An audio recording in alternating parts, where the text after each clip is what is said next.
Thank you.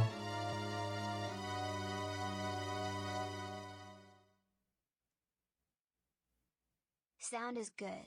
All right. So thank you, Devout Dragon, for the subscription. 32 freaking months, my friend. That is amazing.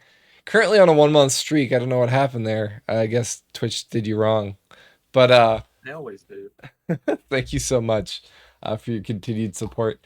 Um, welcome to the stream, everyone. Hope everyone is good. I am, of course, the Wombat of DM, and we are back for session 65 of our Seregen campaign, the Rule of Thirds campaign, whatever you want to call it. Let the group introduce themselves, and we'll get started. Wait, the Rule of Thirds? I thought the campaign was called the Wall Campaign. I It was mean, named partly after me, Banewall, the who also official. plays Belgian Gilchrist. I'm a half-elf monk. Hiya! I'm Amadeus. I play Roger Mays, the Wood Elf Assassin. Wood Elf Assassin, not in this circumstance, but maybe later. Hello, I'm Shade. I play Ulrich Oakenhearth, the Human Paladin. I am Jaeger, and I play Jorvik, the Halfling Ranger. Pork chop. That is all. I'm Atomic. I play Zippo. I am pretty determined to find a way to get some blood from the vampire guy to see if it activates these swan things, and hopefully not in a bad way. And under no circumstances are we actually telling him we have the swans. Yeah, for sure. No, I'm gonna do it when he's asleep. Sorry, have the what? That's right. Swanee, how I love you, how I love you. So welcome in, everyone. Hope everyone is good. It's been a little bit since our last session. We unfortunately were not able to make it for the 2 weeks ago, but we are back and ready to rumble. So does anybody remember what happened last time? We wrote a contract. Yeah, we were in Contract Law 101. Okay. Anything else? I'm trying something a little bit different today. Yeah, I can tell you verbatim. So we started the session with tentatively easing into the cave where the vampire was. Our new friend, who is... That's the one thing I may not be able to say verbatim. I do have his name. Zictor. So I do have to... Yes, exactly, Zictor. And began to kind of question him and learn a little bit more about him. Find out that essentially we could obligate him through contracts, and this is a thing that vampires do, to give us more or less safe haven down to Mayanir. But of course, we would need to find a way to free him. He had been captured by the monster we had faced in the session prior, which Ulrich had strung up in a tree some way down the line. Some of the group went to recover the key, finding it in one of the creature's many mouths before coming back, and we very carefully crafted a contract that is sort of mutually beneficial, which Zictor signed on to. We freed him, and we are now obligating this contract as a kind of new version of our adventuring party. Mm-hmm. Yep. So we have a new member to the party. So I am playing Zictor, the resident of Necrata. So, welcome in, everyone. It's going to be a good episode, I think, though everyone's a pretty good one. So, yes, Zictor is now a member of the party. It is nighttime. Whether it was nighttime at the end of the session or not, the party waits for night so that Zictor can travel with the group. But yeah, so I will play Zictor, and we can kind of make that travel happen. And I guess the last thing to say is the nullifier his many mouths being used as pockets gives a whole new definition to what's in your pockets, precious. Right? So, yeah. All right. That's all. That's all I got. Wombat has been waiting 1 month to make this joke. I haven't. It just kind of came to me just now, and it wasn't really a great joke. It was just a little ha-ha. All right, so nighttime. That means you can travel. Well, I guess it's time to cast Dark Vision again. That would be nice, yeah. All right. So, currently, I believe Ulrich had lit a torch. Are you going to be putting it out when you leave the cave in favor Yeah, of if I have dark night vision? vision, then yes, Mhm. I will be putting the torch out. Okay. Yep. Cool. So, do you just like see in the dark naturally, Zictor? Yes, I do. Let me rephrase that. Did you see in the dark before you were a vampire? That's an interesting question to ask on a first meeting, but I suppose you are curious. Yes, I could see prior to my turning, though long ago it may have been. Oh, what about your sleeping habits? Before you were, say, turned, were you more of a nocturnal person or like a morning owl? Well, I mostly stayed underground, Huh. so morning and night do not necessarily hold the same meaning. I'm sorry. Why were you underground before being a vampire? Is that a and he looks at Zippo and says, I sorry, Zippo. I know that you kind of lived in a cave and whatnot, but do I know many other societies that tend or peoples that tend to be subterranean? Oh, I mean, there's definitely a few. I mean, the very beginning of the campaign, you encountered goblins, right? Goblins had a complete society underground, and there's many humans that even toil in the underground and stay there. So, it's not unheard of. But Okay. I mean, it's realistic to be surprised. So it's just not a. I mean, you were human, right? Like that's not something that I would say we typically do. He'd be pretty short for a human, if I recall. I am not of your people. No. Oh, my apologies. I just thought you might be a little on the short side. What peoples did you come from? I apologize. We can walk and talk, I assume. Yes, we can walk. Grand. We'll head in that southern, southernerish direction, the path we've been following to Mayonnaire, Okay. unless others have feelings. I mean, I have feelings. But I'm on Keep board it for to this yourself. walk. No, not with all of you having dark vision. It's too public. uh, um, so, what peoples do you hail from? Originally, before you were a vampire. It does not matter anymore. Well, that's interesting. Very I cryptic. suppose it doesn't, but I apologize. It's very very forward of me. Yeah, Ulrich, you can't just ask people what kind of people they are. Yeah, no, I suppose I can't. I just don't meet too many subterranean dwellers. But you don't really live underground anymore, from what I can see, or what you've told me. You seem to be kind of quite the land strider. An outrider, yes. A hunter, if you will. Yes. Well, what kind of things are there to hunt around here? I mean, we haven't had much luck finding any good food, really. It He I'm envious smiles. us. He smiles and looks at you meaningfully, as if to say, "I think you know."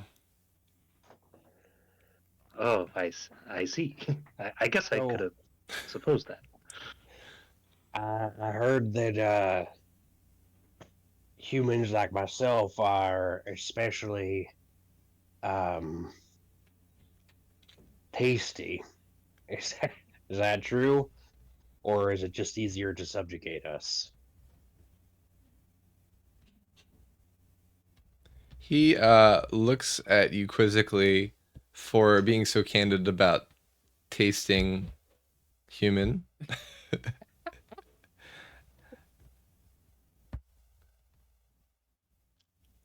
And I mean, he's like, "Do you really want to know this?" hey, look, I gotta be honest. You're traveling with us.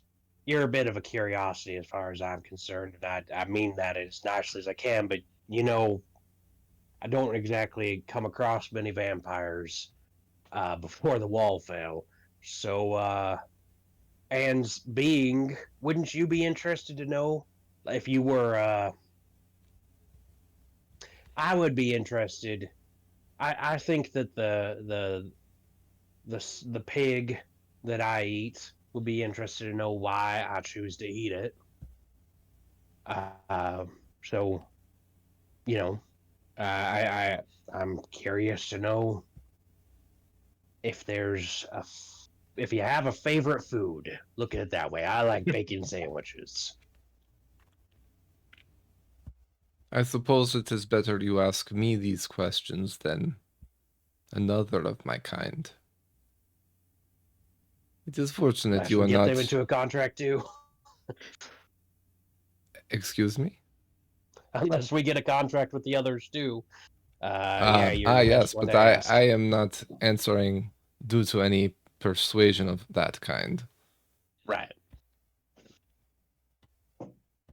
But I don't feel that you'll eat me thanks to that contract. So Fair.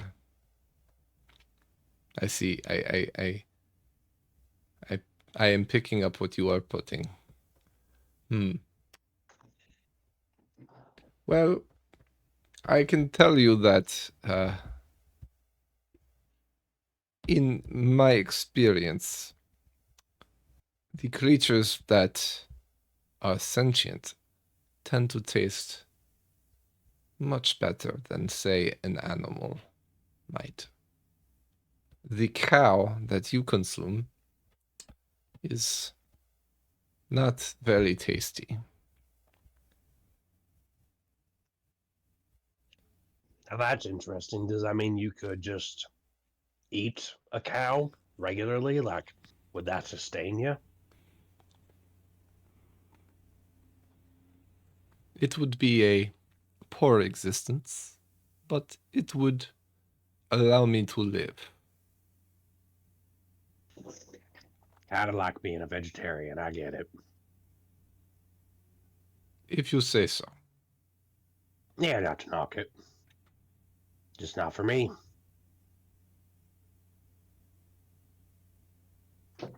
So I suppose. while we're walking and talking, any actions that the group is doing, or are we just kind of walking freely? Roger has his eyes on the sky, of course. Okay. Belzian is scribbling down this interview in his journal. Garvik is just, keeping an eye on the trail and, looking for tracks or any other thing that may be crossing our path, things that we should be avoiding. Zippo is probably riding Brunhild in his orb, with her following the party.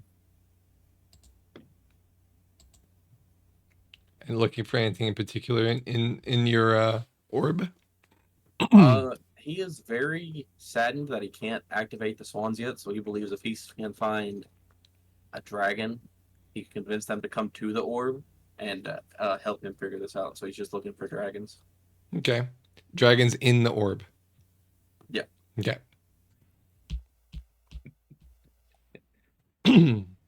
Yep, you're just seeing your normal asteroid field. And Renovar from, the outlook of space. Both moons are kind of circling on the opposite side of the planet from where you are at the moment.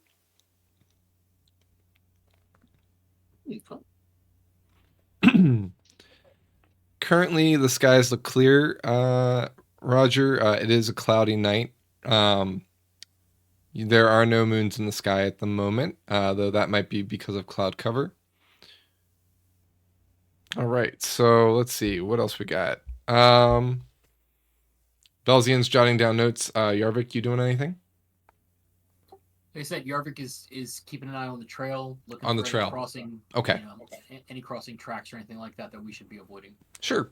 Yeah, you've kind of you traveled for a slight bit back to the main what looks like an old road of sorts.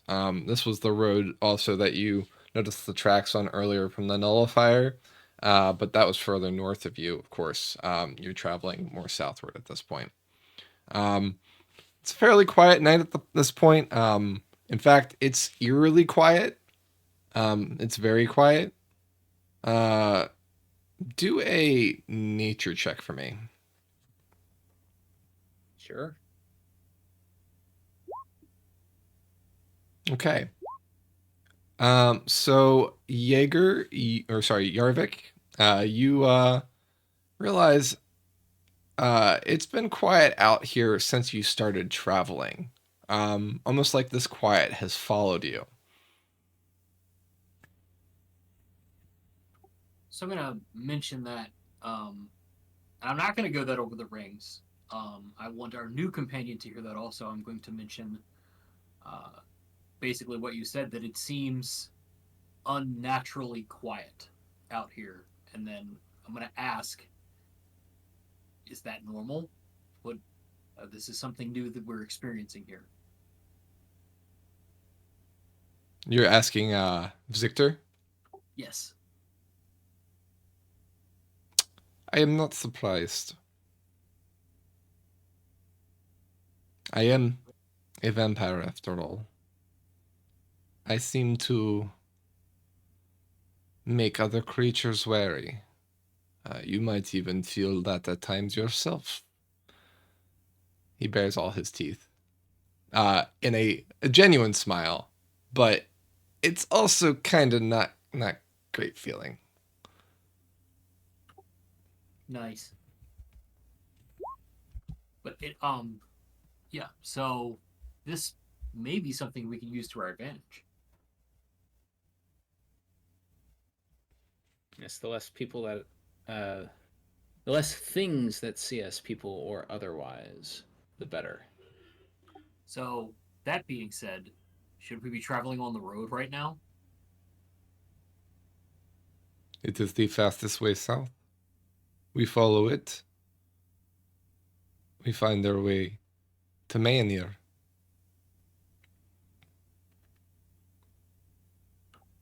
Over the rings, take a vote.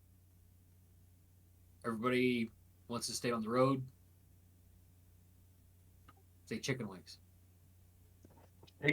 Chicken wings. I think we can say anything on the rings, but chicken wings.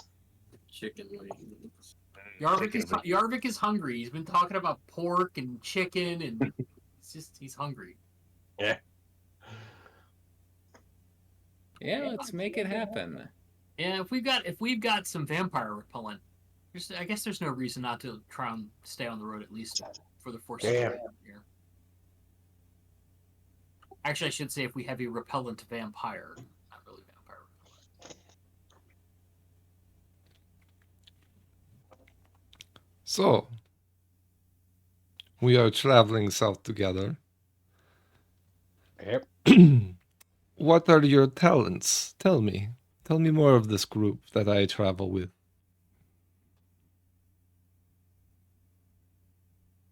Where? Watch Go ahead. this. Can Belzy do a backflip? Okay, a few people talked at once there. Belzian attempts a backflip after saying, "Watch this." Okay, acrobatics check. All right, you pull it off. Then he doesn't say anything else. And uh, I don't think everybody's introduced themselves to Zictor. I think I mean, he's seen everybody sign, but nobody's ever really given him introduction. So he's kind of, I guess, pulling for that. He observes you do a flip, and he says, that is a nice trick.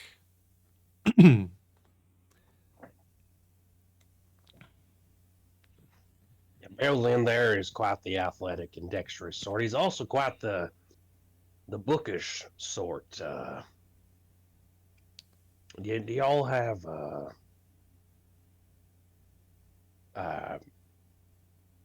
religious institutions around these parts? Yes, we do. What does that have to do with bookishness? I would have thought you were about to ask me if we have a library. Oh, I mean, we tend to have archives, right, Belgian? It's true. Books can also be written about religious things. Yep. But I mention it because that's kind of a connective tissue between Belgian and myself. I tend to I'm pretty devoted individual to the great god of war, Zark. Zarek? So, Well, in a way, the 12 connects all of us. Yes, we observe the 12, but personally, we vampires celebrate Tolu above all. Or not Tolu's. That's me misphrasing, not him. Wow. It's been a little bit since I've named the gods. Give me one moment. excuse me, sorry. Tolu sounds correct to me. Is it Tolu? Yeah, Yeah, okay, yeah, I was yeah. right. I thought I said 12, and you're right. Yeah. We celebrate Tolu above all else. That would make sense. It Yes. does seem like a big Tolu region.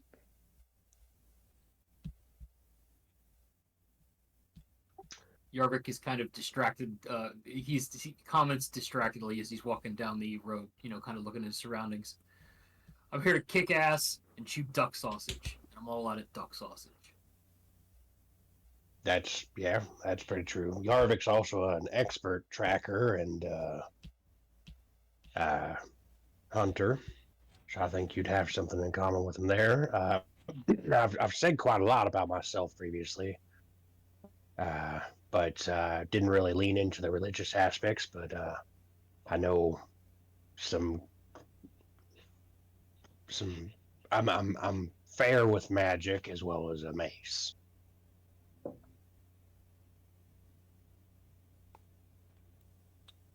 Zippo is the group's arcanist.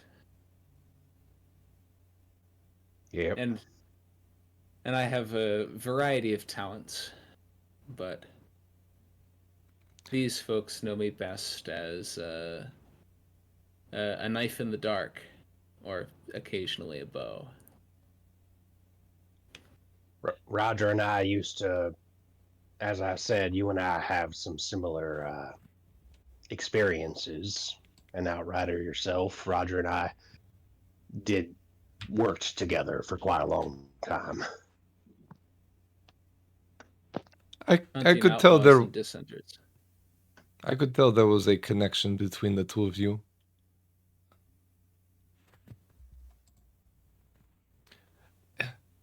It is good to be a knife in the dark.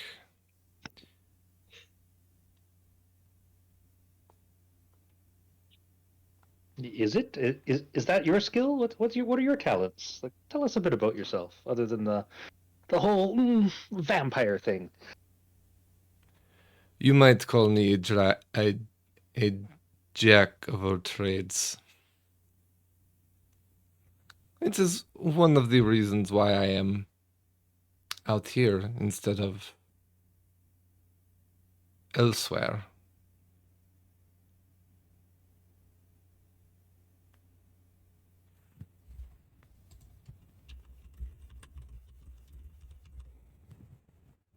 Over the rings. Well, that just makes him more mysterious, don't you think?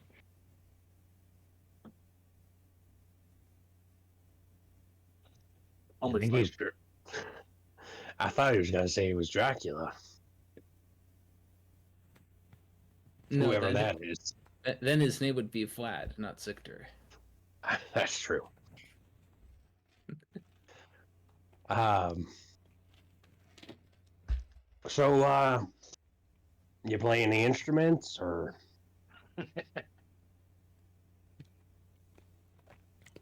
He pulls out a sword from his scabbard that is a jet black material.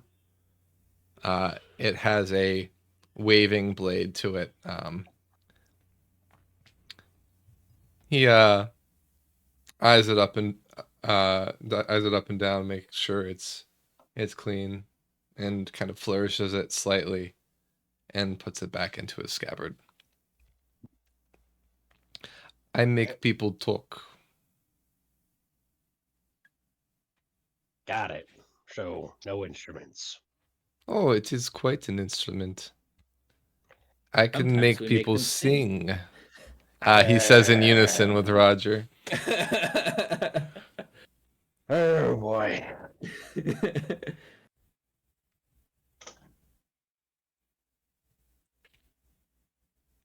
So, let's see.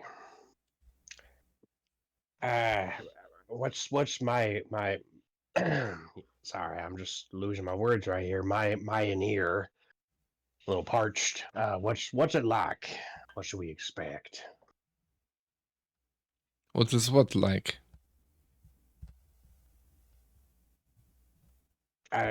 What can you tell me about the city? I mean, is there? Oh, the city, you said Maynir. Sorry, I might have been your accent. I misunderstood. Yeah, I understand. Maynir is a place below the mountain range to the south of the same name. Now that's an interesting thing.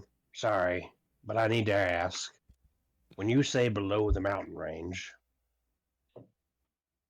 do you mean at the foot of the mountains, or do you mean inside of the within. mountains? Let me ask you this, my Interesting. friend. What do you know about the vampire? Why do you think we travel at night? You don't. Sunlight is deadly to you. I get that. So why would we have a city above ground? Well, this is a great question, but I have a suspicion that, and perhaps I'm wrong, but how did vampires come to be? Were they always? Because from what I can tell, it's a transference. You're not born a vampire. So was the city always beneath the mountains, or was it at the foot? That was why I asked. You see, Maynir has I, always been within the mountains. The mountains got the name Maynir from the city, and not the other that's way interesting. around. So, am I correct in thinking that vampires have not always been here? Was the city once a non-vampiric city? It does not matter anymore. Another cryptic answer. But I feel why? like he's a- Why I does feel it like he's matter? a- I feel like he's a cryptic kind of guy. He's certainly very mysterious. That is why we Yeah. ask questions. I mean, to be fair, if anyone was going to have anything to do with crypts, I assume it would be vampires. Hey, Hey. I do say that out loud for Zictor to hear. No worries. He smiles. You even get a slight chuckle out of him. So, Polite as it may be. right. So, I mean, I please do tell me more about the city. It is within the mountains. Yes. The queen lives in her pyramid at the height of the city. That is where you will seek an audience.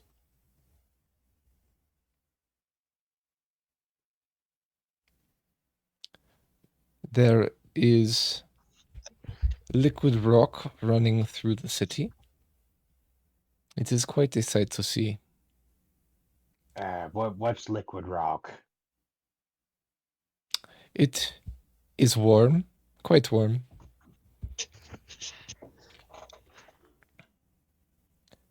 Have Okay. you ever seen a fire elemental? Yeah. I Well- think so. Well, think of them in liquid form, flowing like a river, but of a flaming heat. It is called magma. I'm assuming that we don't have that in Seregen. No active volcanoes in Seregen. Right. Well, that's interesting. I assume that provides a great deal of your light. Ah, yes. I mean, quite frankly, we do not need it, but it is very nice to look at. And easy to dispose of unwanted items. That's fair. Or people. Yes, as I said, unwanted items. I was gonna say I think he just counts them as the same. Yeah. How many items are in the city? Well, I do not keep track of such things. A lot, I would say. like more than 10? Like, how many is a lot? Well, it is a city, and there are many vampires there, and many. Are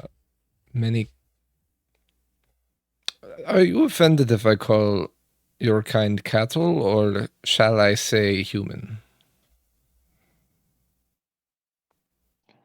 I think humans probably more accurate. Like, are there no cows in this land? But I mean, there are cattle to feed the cattle. Yes.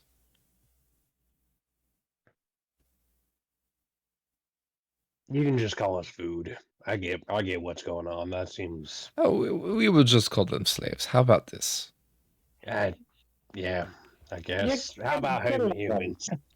Call us whatever you want. Get it all off your chest. I don't think you can offend us. We're pretty steadfast people. We are traveling together, and I am not concerned about your feelings per se, but I do find that sometimes the medicine goes down easier when it is sweeter. Yeah, a spoonful of sugar and all that. This is really just a curiosity more than anything, but have the humans ever mounted a rebellion within Mioneer? There are some who have tried. The most successful humans, of course, are in the south of us, now south of the mountains. There is an organized group of slaves that have thrown off the shackles of their barons and rulers and are I believe making you an can't call them slaves anymore. Then well, that is where I and my kind come into play. I am an outrider. Fortunately, I do not have to deal with such things to the south as of now. My postings are to the north, as you know. The outriders to the south have failed and allowed organization. It is not so good for the rest of the kingdom. Disorder to the food chain is problematic, but eventually the queen will no longer be interested in entertaining such things, and we will come down on them. I am surprised she has left them alive as long as she has. If I were in her position, and I am not, I might have done something different. that's interesting. What would you have done? Cut off the head. Hmm. Like the leader of the rebellion? Yeah. As after he says cut off the head, as Zippo's gonna say, just don't put it in a bag of holding. It doesn't really set well there. Thanks for that, Zippo. Welcome back. He just said it out loud while I was still in his orb. Would be a wise decision. I wonder what your queen gains from letting them remain. Is there anyone who would vie for your queen's power? Not if they wish to live. No, rulers abdicate of their own volition and take the rest that they so greatly deserve. No, we're back on that abdication. I did find it rather interesting. For some reason, and perhaps I'm just was mistaken, but I got the impression she was the second ruler and there was a first one before her. But were there others? Before that, it was not organized by kingdom. It was small rulers, small kings, and Right. queens. So she is the second of this monarchy. Yes. And how long has that been again? Oh. Shorter than the wall has been up. Interesting. Hmm. And it was her predecessor who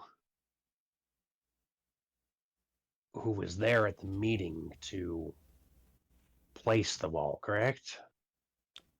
No. No. Leadership, I do not believe, had any part in the wall going up. The wall just appeared. It was not any ruler's decision that it went up, as far as I know. Oh, my apologies. I'm happy to roll for this if you need, DM, but I seem to recall that that it was like a ritual bound together by Groups from all sides, but not necessarily by the rulers. right. I think That's it. That's that, interesting. I think it was mentioned to us specifically that the vampires did not help with Okay. the wall. Although I might be wrong. It's been a while. Yeah, you could do a history check. Okay. History checks for everybody. Just a 14. Okay. So you recall that you have the book still in your pack. So if you wanted to pull it out, you could read to confirm what your suspicions are. Yeah, I mean, but I would want to do that like surreptitiously, maybe while he slept or something. Okay.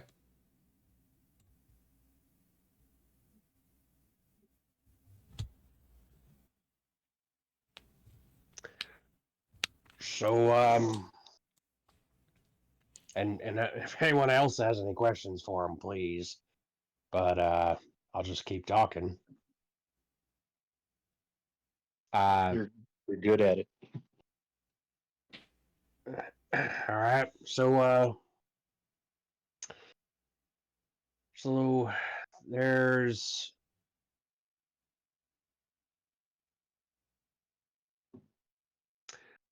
how is it? How will we be treated when we enter Mioneer? Well, we shall be entering together with you as my property. And so, no one should challenge this. Now And that's interesting. You used a word that I find a little curious. We're in a partnership. yes, but you will be viewed as such. Our contract has not enumerated you to me. However, there are social cues. You are with me, and I am escorting you. So you will be assumed to be my property. That is all I mean. I see. What happens if one of us wanders away? Ulrich looks back at Zippo. This I would not recommend. I cannot protect you if you're not with me. Got it. When we enter the city, we will be making as close a straight shot as possible to an audience.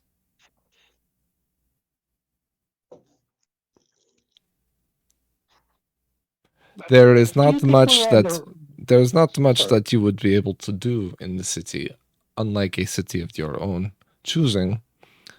This is a city of vampires, where the people, the citizens of this city, are of the dead. You would Okay. not even be able to buy a hat.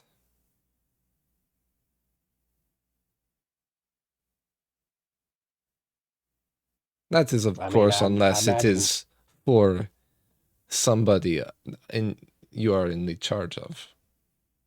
of course.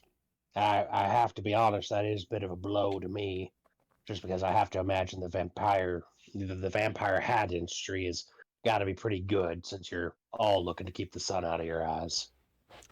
It is very good, but you might find its ingredients to be problematic. Yeah, no, I'm sure I would.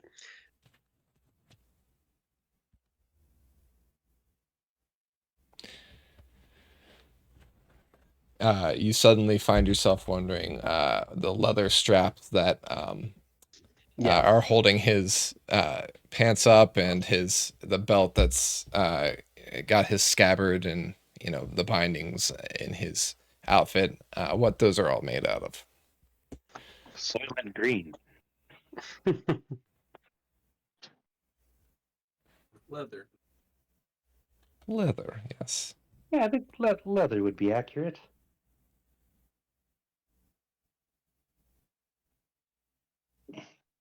Okay, but Zictor, do you think we're on the right track here? Just walking in the front door with you, it's gonna be all right?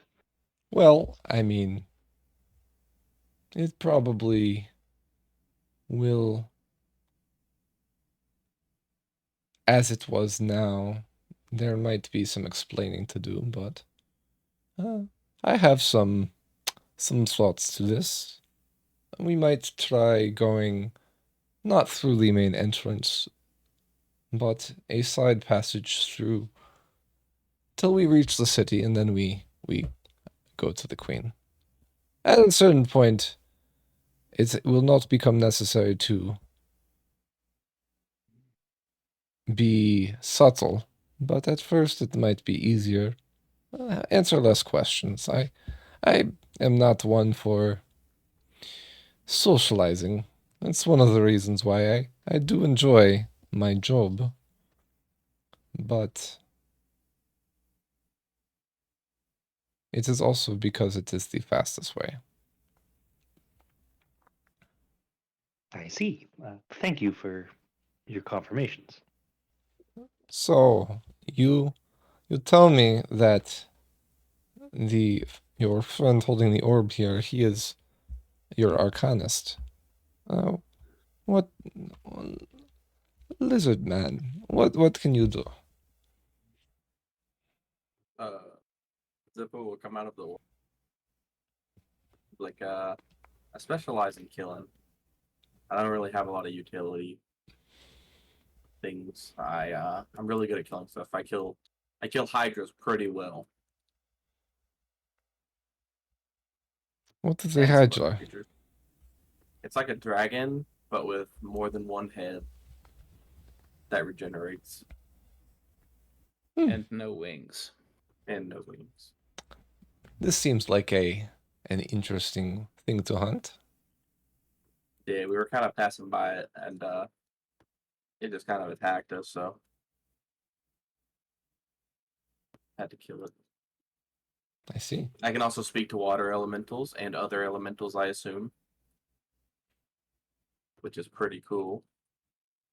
I'm actually best friends with the king of the water elementals. His name's Alan. At least the ones in Seregen. I don't know if they have like a unilateral kingship or if it's separate depending on where they're at. I'm not quite so interested in royalty as long as it is not vampire, but it is good to know. Yeah. I also make people into other things. A lot of travel gets done whenever I turn Belzy into a giant bird thing. Oh, you know the spell polymorph. Yeah, it's like one of my only utilities. I The rest of too my stuff is just to kill stuff.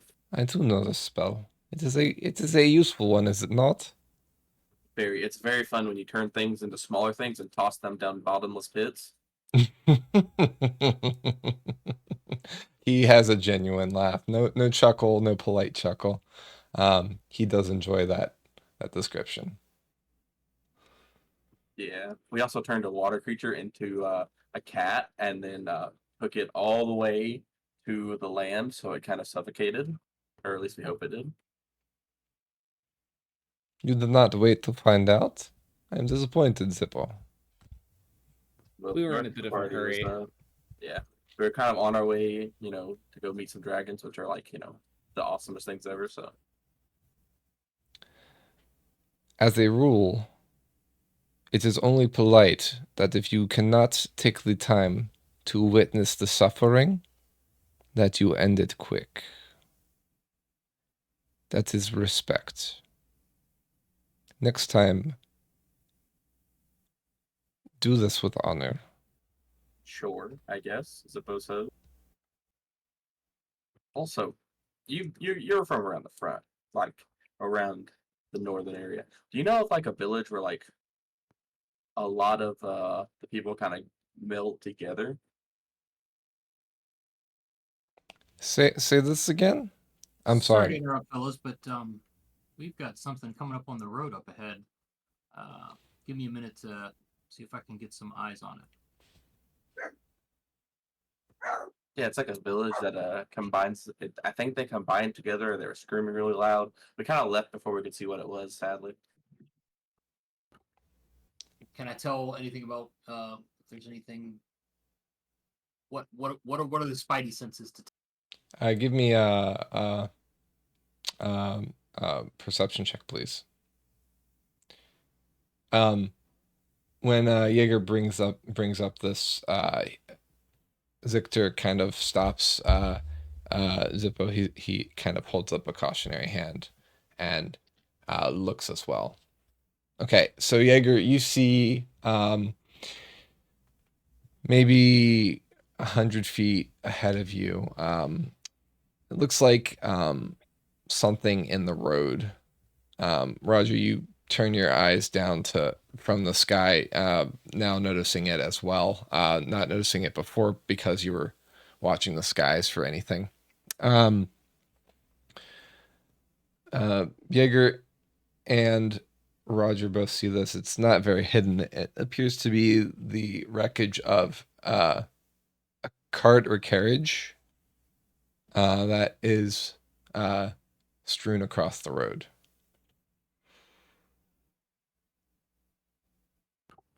Wreckage in what way? Is it like burning? Is it just smashed? It looks like a smashed carriage, yes. We can, Roger and I can stealth up there and kind of take a look around. We'll inform the group out loud. Yeah, sorry, I should say that was out loud. Yeah, that was out loud. Like a smashed carriage. Hmm. If there's any survivors, they've already cleared off. I don't see anybody standing outside of it. Yeah, you can't see any. You see objects strewn about, perhaps from the wreckage itself, but it is a carriage with a cloth top that has collapsed in on itself. So if there is anybody, there isn't anybody on the road, but they might be underneath the canvas itself.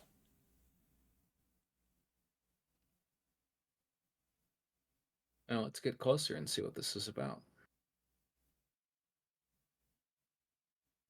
While we're stopped and they're like going ahead to check it out, I'm gonna have a Ark put Brynhild into the bag I'm gonna. if he's okay with it. Yeah, he abides, of course. The dude abides. Zictor kind of watches all of this unfold as the group kind of activates and goes through their procedures of something is dangerous, let's put that away. Something's dangerous, let's be on guard. Something's dangerous, let's be sneaky. Roger, are you doing your invisibility thing like you did before now that you have that ability? Or how are you being... Are you just going to stealth?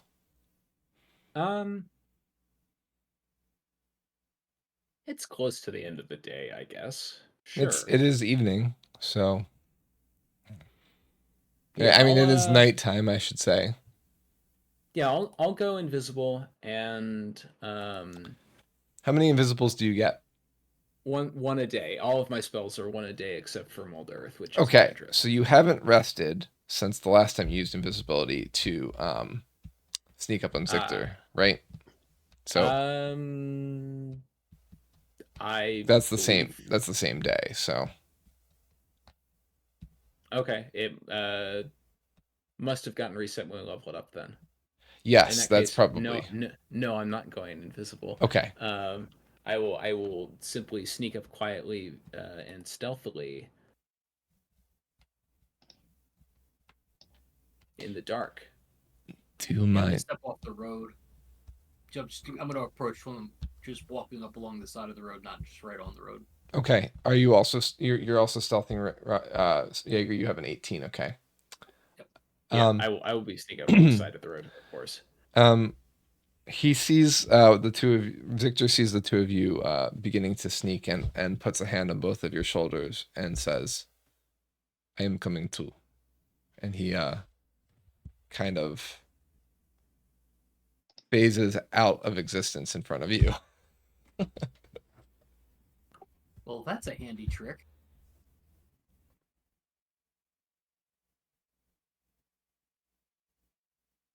Out on sea.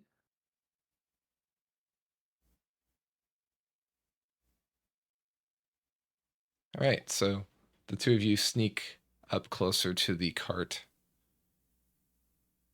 How close are you gonna get? Is the question, I guess. I guess we'll see what happened, right? I'm willing to get quite close. I got a 30 on stealth. I'm feeling pretty confident about my sneaking. Okay. And Jaeger, what's your path of thought? I figure we'd probably be on opposite sides of the road, so I'm gonna hang back a little bit more. Okay. And then I mean, we don't know what happened to our invisible friend here. Just phased out of existence, so I guess he's just doing his own thing. Yeah. In fact, you can't even really see Roger at this point with your perception check. Roger kind of stepped into the shadows, and you know he's somewhere, but the only way you're kind of able to ascertain where he is whatever he communicates to you through the ring. Yeah. What else? Just blend in a little bit too well in natural terrain.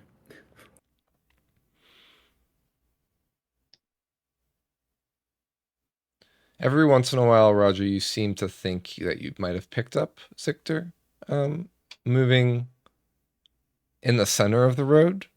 But that might just be a trick of the dark. I wonder if he's actually invisible or if he's just blinking. Or maybe that you just rolled really well. Oh, there's that.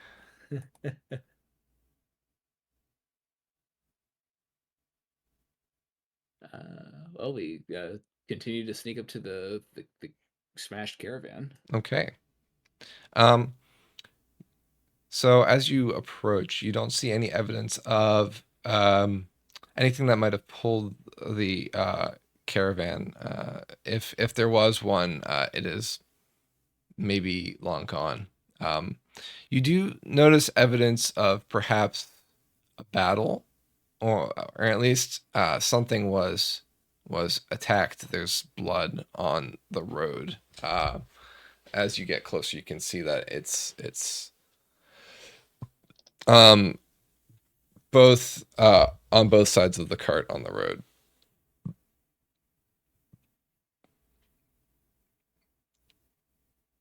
It might be also splattered on the canvas some a little bit too. Blood, you said? What was that? What was it? Blood splattered? Yeah, You said? blood splattered, blood spatter. Over the rings, one, report there's blood. Two, wondering, does Zictor have the ability to tell what kind of creature's blood that is? For sure gonna have to ask him that. Because that would be cool. So we see blood. Do we see any signs of what caused it? What the threats? Like, we got claw marks. Is there like a explosion? What are we? You just see blood from where you are, Jaeger, and you're kind of taking a step back. Roger continues forward, but feels a hand on his shoulder, and you turn and see Zictor's face kind of appear out of the mist. He says, "I would not get any closer. I will go tell Jaeger now." And he disappears from view. I'd say Roger is just more impressed that he was even able to be spotted at this point. Yeah, he seems to have found you easily. But he also knew you had entered the room when you were invisible, so Yeah.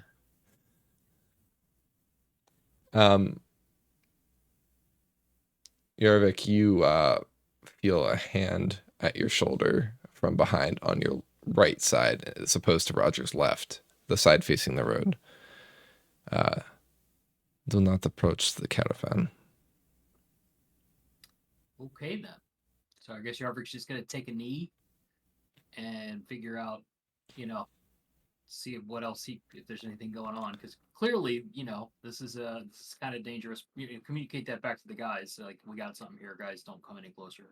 Do you wish to go back to the group? I know what this is. Is that your advice? My advice? Advice. Sorry, is that your advice? It is. Yep. We're gonna follow. I would say Yarvik is following the natives' advice if he's saying don't go there. Yarvik is going to discreetly make his way back to the group with the understanding, hey guys, don't shoot. We're coming back. Bad juju. What is it, guys? Do we fight? What is it? To say before you go back, ask him what it is. Yeah. Can you tell what kind of blood that is? The blood? The blood that is on the carriage. Can you tell what that is? What creature that blood came from? I probably could, but I would need to get closer and taste it. Okay. So on the way back, as Yarvik is sneaking his way back, say, okay, guys, we're going to have to go overland a little bit and kind of go around this.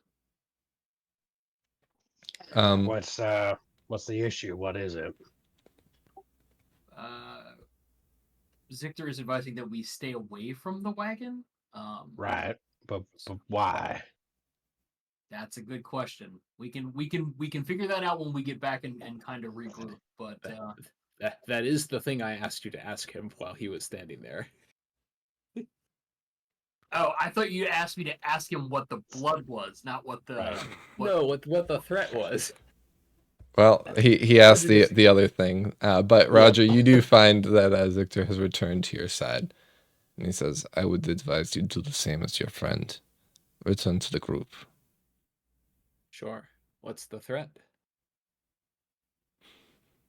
I do not wish to repeat myself. Let us convene together, and I shall tell you. Fair enough. Roger will make his way back to the group.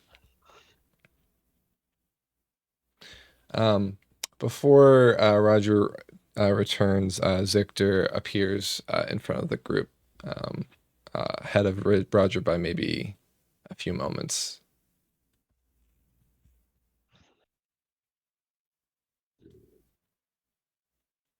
He glances over his shoulder and takes a long look at the cart, and then turns back to the group. So, What's cramping your style, vampire? It is Zictor. I apologize, Victor. I was trying to do a little fun rhyme there. I see. Are you a bard by chance? Do you know Nope. any songs? But I know I have my instruments like you have yours. He nods, satisfied with that answer, and continues. That is... Well, that was my pet. Your pet. Yes. Pet wagon? I'm sorry for your loss. It is not... It is no ordinary wagon. oh, was it like a ghost wagon? No. Dang. But Was it being controlled by a Draco Lich that was also part of the wagon? no. Dang it, number 2. This was my loyal pet, but I have been trapped for some time now, weeks. And I fear Bartholomew has gone feral.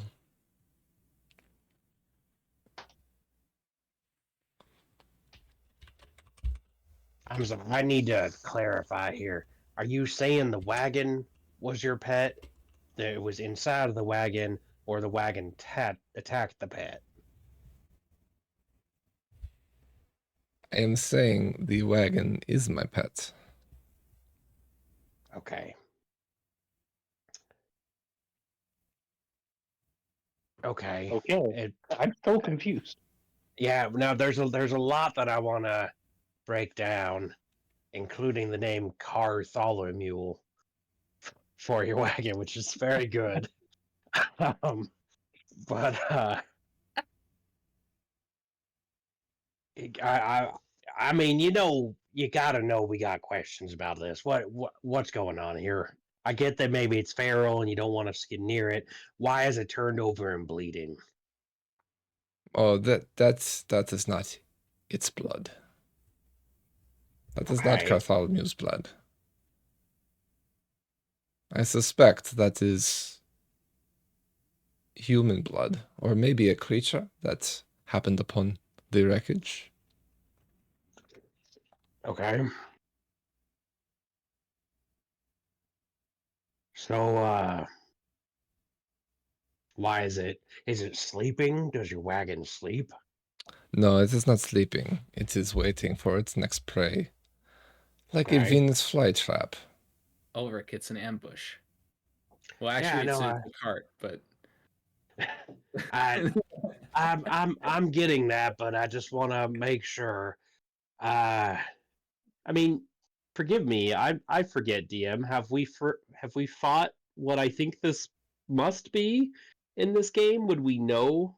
You have not fought this kind of creature before. Okay, would we know of them? Maybe, but Okay. they tend to take on other forms than this. Yeah. Okay, so it's mimicking a fallen over cart. Does it always take that form? Mimic is a astute observation. It is in indubitably a mimic. These mimics have been trained by us, vampires, as a method of transporting our slaves. I used Cartholomew to transport my quarry back to those that possess them. Okay, so if it's your pet, why don't you just go tell it to stop? Because it has been many weeks. I must work with him before he would be of good company again. Right. A temperamental sort. I was curious how you trained them to not eat your prisoners as you transported them. Well, that is a interesting question. My answer to it is I make the quarry not taste good. Okay. How do you do that? He pulls out a vial from his bag.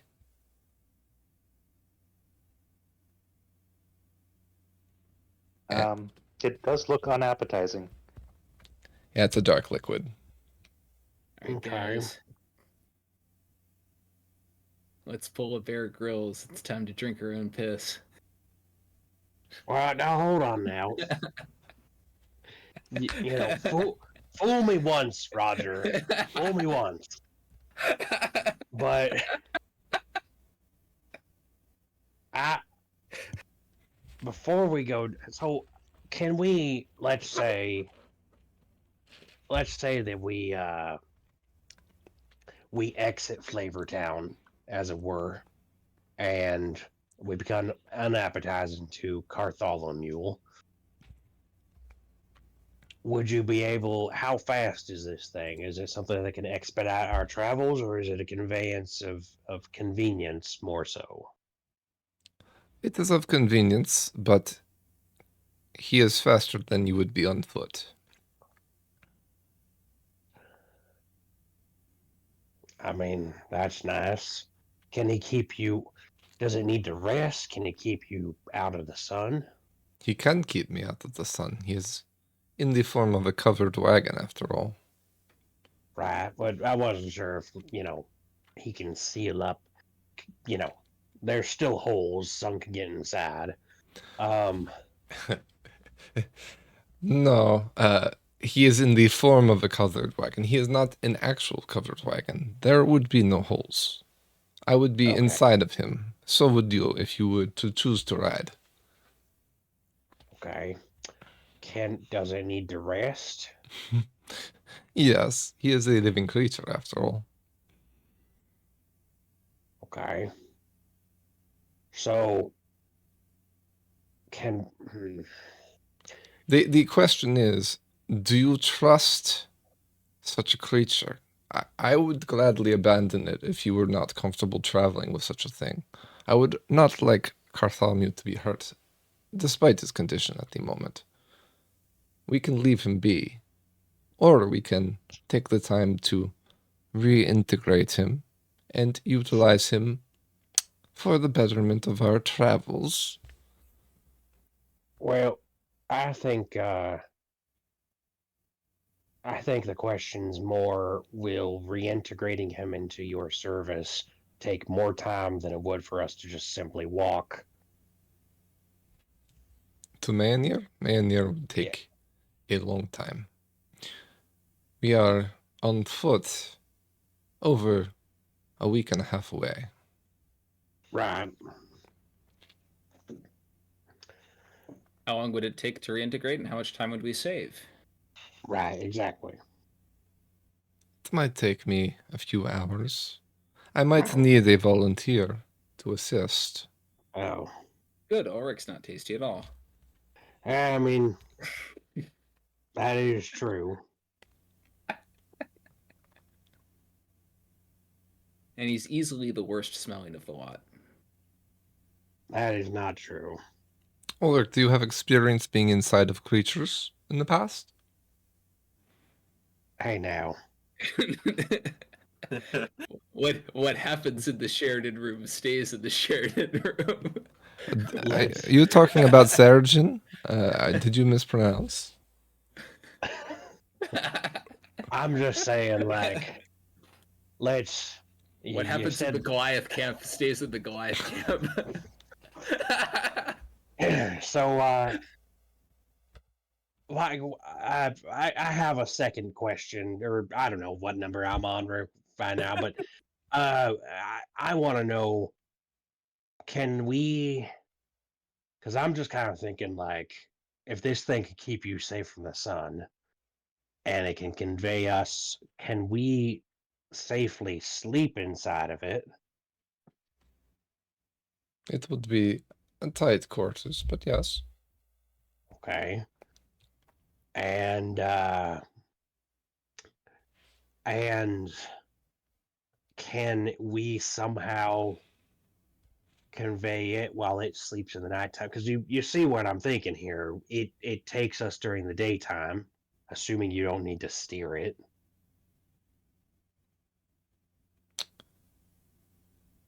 And we travel in the nighttime. There is a reason he is dwelling on the road. He would follow it. Right. This is what he knows.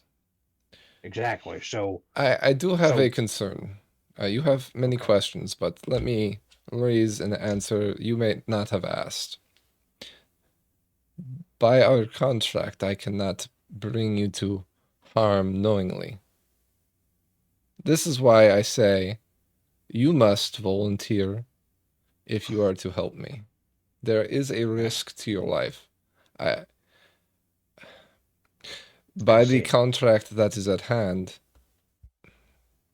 I do not wish to kill, but if he does not listen, I might have to kill him in order to rescue you.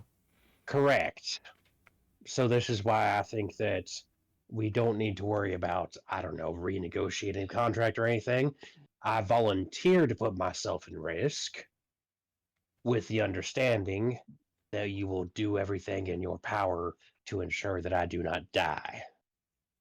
I think that is within keeping of our contract.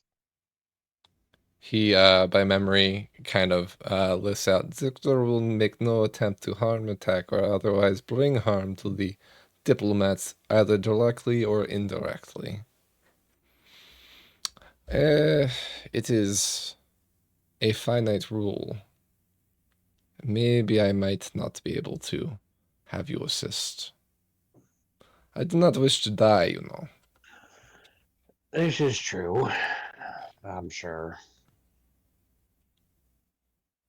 So, I suppose... I tell you what, if you could find another living creature around here, preferably one of a larger stature, at least as big as the two young ones there, this might suffice as a way to assist with Bartholomew. Would you be ever so kind as to find one for me while I begin to work my work? Brunhild. No way in hell, brother. I knew it was coming. I knew it. Hey, Yarvik, you feel like you can maybe hunt something up for us? It would Sure. it would have to be living. Hunting is not what you need. You need to snare. So stop. Sure. I think... Yeah. Unless, Zippo, you can't just summon something, can you? I mean, technically I can, but it's more of a spirit. No, this would not work. Okay.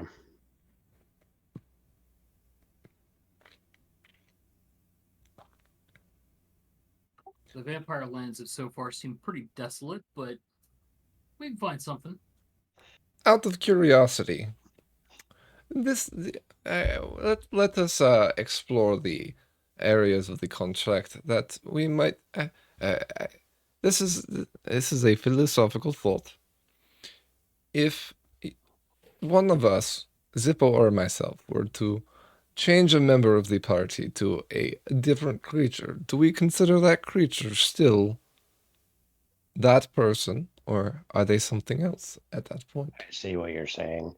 One of the nice things about such a spell is, should they perish, they become themselves once more. So the question is that form really them or not? I would say since they have the same vitality of the original creature, as in hit points, they're not. They're a very good facsimile, but still the heart of the creature, which is like the most. This is the most philosophical Yarvik's ever gotten. I believe that it is a momentary matter. I think that because I hear what you're saying, Yarvik, but I want to be very clear here. I do not think that we could be turned into creatures sold off at one of your markets in my ear, and then your contract is null and void. I believe that the moment we resume our personhood, your contract is in effect. I would like it to remain in effect the entire time, actually. I don't think being polymorphed or shape changed or disguised or any such other thing negates the contract the way that we've written it. And I certainly won't be signing an addendum that says something like that.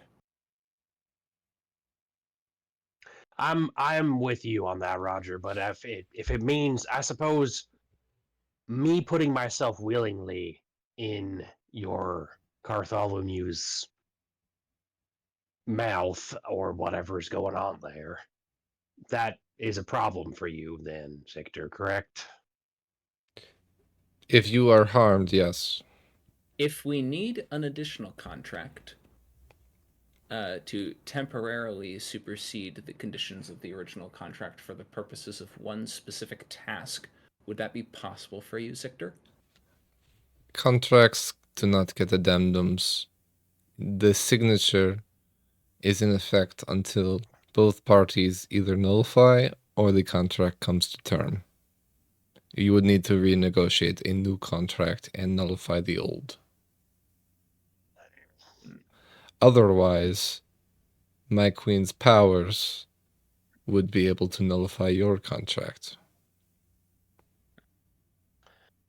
Then no, we're not Yep. doing it. Yeah. We don't have the time. Yarvik, let's maybe track something down. Hunting we shall go. So I'm gonna head off to the west side of the road, away from the river. Now, tell you what, Yarvik is gonna go towards the river because wildlife tends to go towards water. So,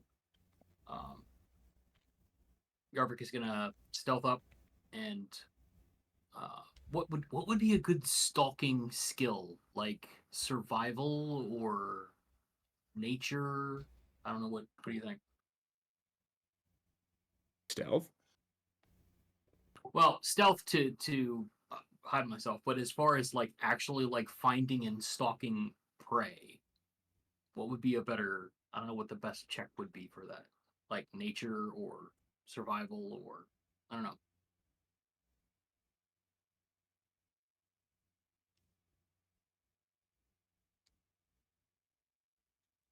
So it doesn't really matter with these rolls tonight, though. I would say if you're hunting, you could do a survival check to kind of look for tracks and things like that. But if you're stealthing to kind of not attract attention, you can do that as a separate check. Yeah, so we just say stealth up with to the best of whatever that roll is, and then just look for kind of tracks. Do we have a specific size? Are we looking for like small game, rabbit? He said something of your size or larger. Got it. So like a medium-sized game, small deer kind of thing. Meanwhile, while Yarvik heads toward the river, which is quite a ways off, but you're heading in that direction, knowing that the water source is that way. So there's probably going to be more things that direction than the other. You also remember that you are in the nullifiers area still. What's the word? Territory. That's the word. So keep that in mind as well. I'm curious how far that kind of whatever that field that he generates. I'm curious how far that extends.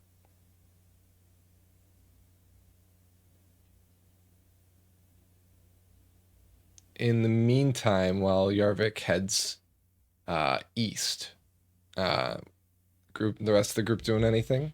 Zictor begins heading back toward the cart, but this time without cloaking in it at all.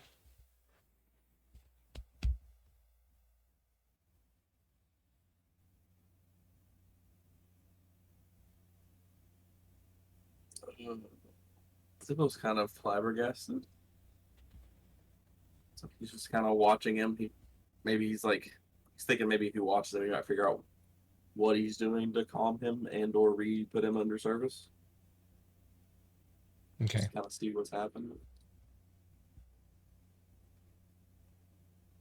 He thinks Tells you Yarvik it's is so going to confused. fail. He's going to go kill the creature so he can continue on safely.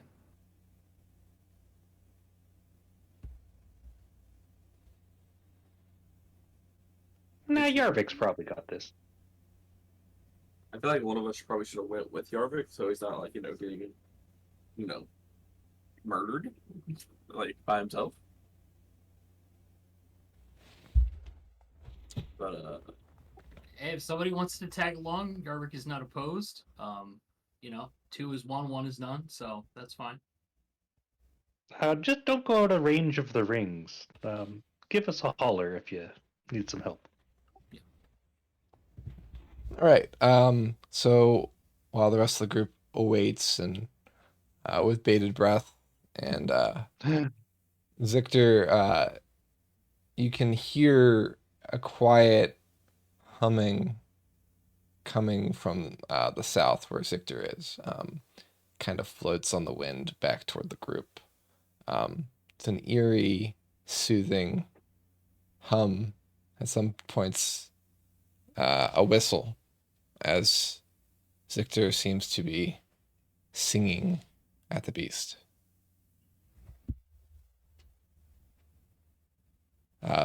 It's in a language you don't recognize, if it is a language at all. Yarvik, with your survival check, you notice clearly that there seems to be a trail of fresh blood heading east.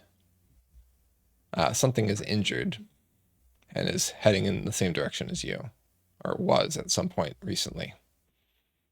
Okay, let's follow that out and see what that develops. Okay. The wildlife is still fairly quiet, perhaps sensing the group nearby, or whatever the case might be. But on the air, you hear the sound of something crying.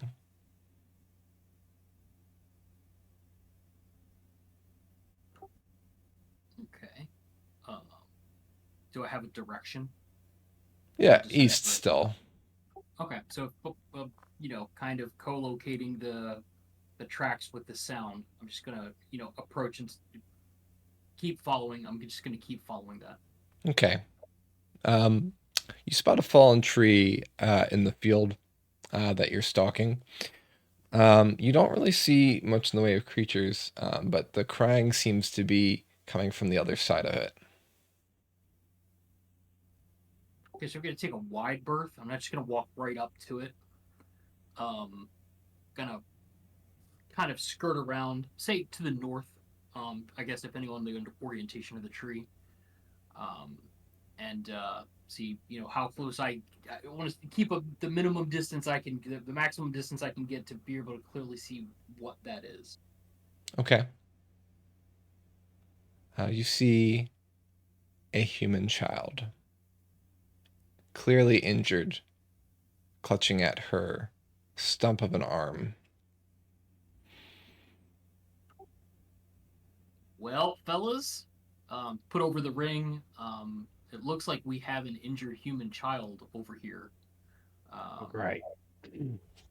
Good, we found our bait. That's Oh no. Look. Hey, Roger's got a point here, right? So what we do is we bring him back, heal him up. I polymorph them into something that can take a lot more hits. They be bait, then boom, they no longer bait after that. Hopefully, it goes off without a hitch, and the polymorph doesn't have to end. And Oh boy. Fellas, I have some bad news for you. This kid ain't protected under our contract, and they weren't going to live out here very long anyway. Let's get what we can out of this situation, and go. I mean, he's got a point. No. Hey, look. All right. I kind of like Zippo's plan, but I'm not gonna leave a kid abandoned. Or I mean, you. To be honest with you, all right. Roger's got a good point in the fact they're not under contract protection. So even if they do survive the polymorph thing, which is a very big if they're already injured. But Yeah. even if they do survive the polymorph thing, I don't feel like Zictor's just gonna leave them. Yeah, I have a solution for that. You want to know what it is? Why? Gormir. How big is this kid? Yeah, you know who has polymorph more than once a day, I think? I do. Yeah. We fucking do the thing. We polymorph it into a horse or something. I don't know, something sturdy.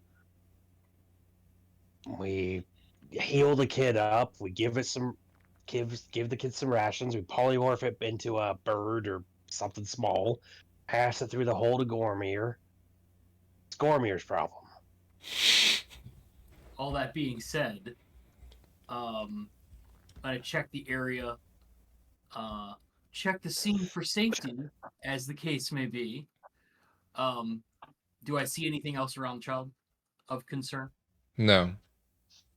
All right, so I'm going to make my way to the child. I'm going to get fairly close before I make noise. So I don't want the child to go sprinting away, but I want the child to be able to perceive that something is there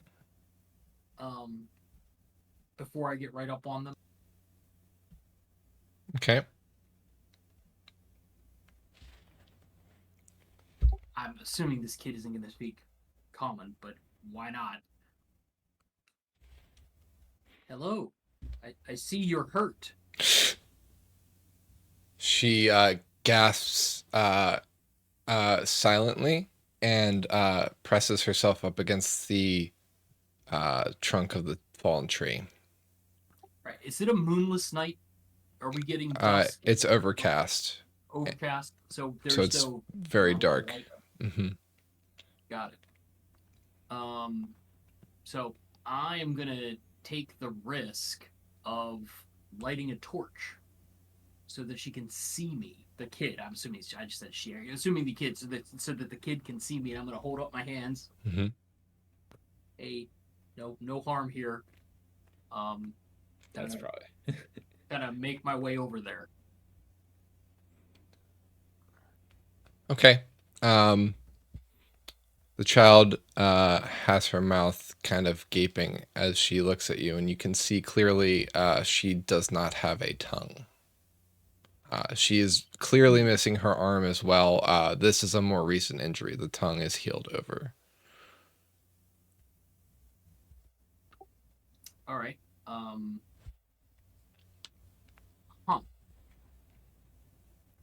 Okay. Well, I'm gonna try to cast cure wounds on her arm. Just if there's any bleeding, to at least try to stop that. Put a little bandage on it. Cure Wounds is If the she'll touch let me get spell, close- correct? What's that? Cure Wounds is the touch spell, correct? Yeah, exactly. I'm gonna try to, in a calm way, put my hands up, kind of point to her arm, right? Point to her arm, and then just kind of gesture with my hand, if I can, that I want to help her. I want to try to find a way to communicate to a kid who has no tongue that I'm trying to help them. Okay. Put my hand over my arm, try to just get them to understand that I'm there to help them. Do a performance or a diplomacy. I don't see Yeah. diplomacy, but I do see performance. So let me do that. There's Persuasion works too. I think is what I meant. I'm just used to 3.5 skills a little bit more. But I mean, performance gets you. You're kind of trying to communicate, right?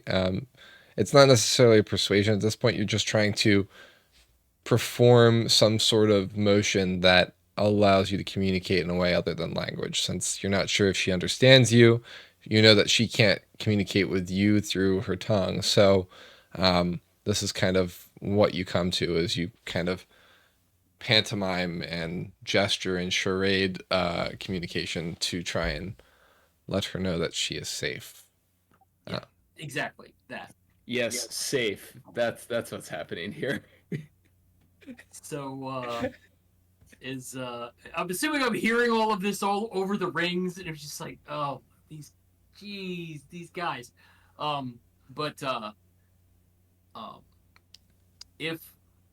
If I'm allowed to approach the child, and they're cool, I'm gonna cast cure wounds, which I think would be a good indicator that I'm not trying to harm them if their arm starts to feel better. Mm-hmm. Okay. You inch closer to the girl, cautiously at first, but when you see that she makes no attempt to flee from you, you feel a little bit less apprehensive about moving closer to her. You step up to her, clearly putting your hand out, waiting for her to kind of understand what's going on, and then you place your hand on her arm. While you're casting the spell, you notice that she's quite dirty. Her hair is matted with blood and dirt. There's grime under her fingernails as she's clawed at the earth trying to get away. She's barefoot and in simple clothing. And you see on her other arm a brand. This is absolutely an escaped slave. Yep, of course. All right. So, and just communicate that back to the group. We definitely this poor girl is definitely an escaped slave, probably set upon by Bartholomew back there. And then I'm going to reach out to her good hand. I'm gonna hold hands with her. And I'm gonna beckon with her to come with me. Back to the cart so she can be traumatized again. Hey, hold on. I mean, there was really no doubt about this, but damn it. I can't really stop this. That child or Brunhild, that child's getting picked every single time. I have no emotional connection to that one.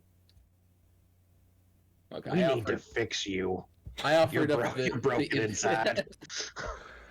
I am also a child. It's okay. Roger offered up the easy solution, but Zippo didn't want to go with that, so here we are.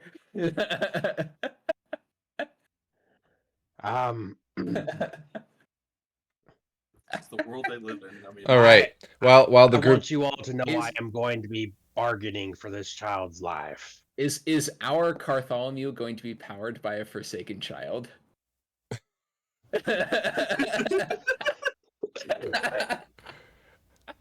All right. So while the group considers their Yarvik's quarry, let's We're in a moral. We're not in a moral gray area. We're in a moral pea soup area. it's thick. The air is thick with it. Yes. So we're gonna take a 10-minute break for them to mull it over, or mew it over. Um, and we'll be back in 10 minutes to see what happens next. Don't go away. Get the popcorn out. Let's see what happens next. Funny, I'm that's excited. exactly what I'm going to do. All right. We'll be back in 10 minutes. Welcome back from the break. We are back and ready to rumble. So last we left off, we were at a moral quandary about what to do with this little helpless girl left alone in the vampire lands.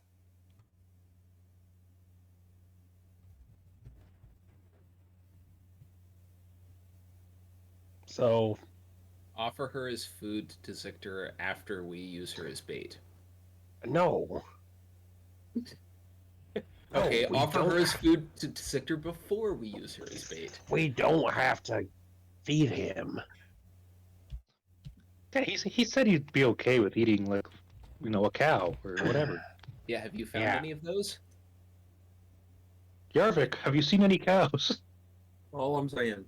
So, completely, well, not entirely unrelated. Yarvik's internal monologue, in his entirely internal monologue, he's nicknamed this kid Flank Steak. Jesus Christ.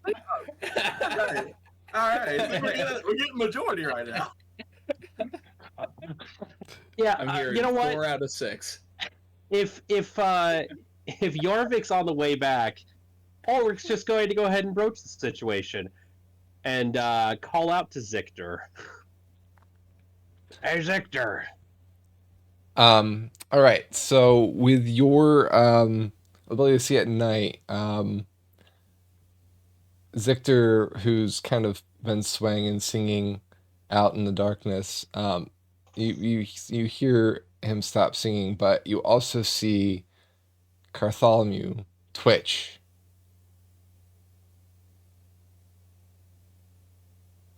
And the canvas of the cart kind of blows out a bit and then sucks in as if to take a breath.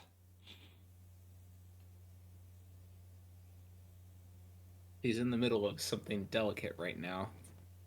I'd be careful interrupting him. All right, well.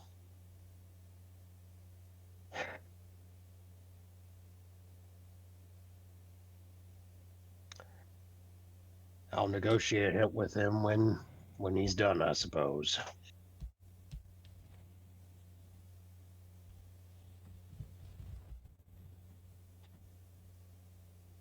All right, so back to Yarvik. Yarvik, you're with the girl. You've just healed her 6 points, stopping some of the bleeding. It doesn't heal the arm. You'll need a greater spell to restore the arm. Sure. But Try to get the bleeding stopped. Maybe put a little bandage on there. Yeah, you do enough to stop the flow of blood. We're just kind of working our way back. Okay, so you're gonna kind of try and guide her.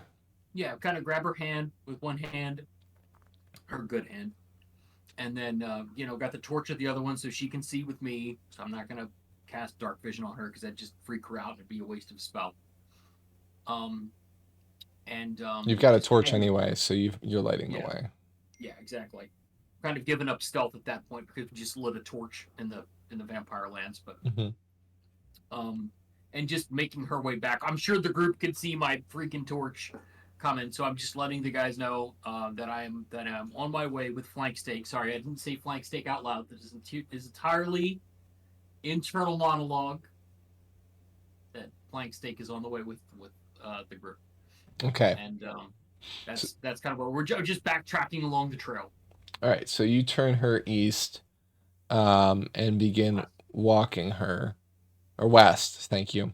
You were heading east before, and at first she's quite apprehensive to go that direction. Do you try and coax her? Try to communicate via hands, like myself, and then count that there are more of me, and that we're okay, we're friends. This would be so much better if you had a camera, because you could kind of pantomime to me and I could Well, be the well, girl. this is also me saying I don't know how to do this, but my character, if appropriately rolled, would be able to do this. This is one of those things. Yeah, that's fair. That gets you so far sometimes, but in this case it does. When it comes to like persuasion, I tend to go with the words instead of the rolls as much. The words if can hold more weight than the roll does, or you get bonuses. In this case, it would be the same. If you had some good motions that you described or showed me, then I might add to the roll. But yeah, okay. So let's see. I'm actually gonna roll off. See how she feels. Okay. While resistant and hesitant, your emotions seem to put her a little more at ease, and she allows you to take her in that direction.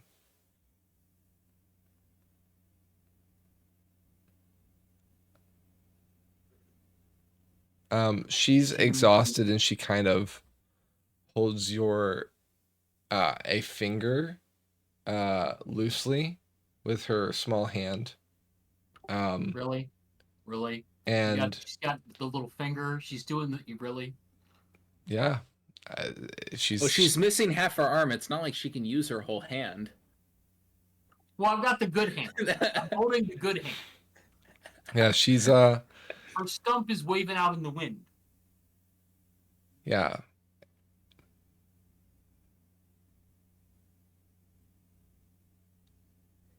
So the heartstrings.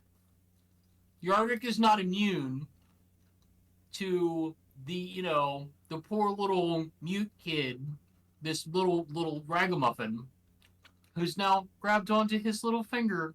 It's very adorable in a lost puppy kind of way. Yeah.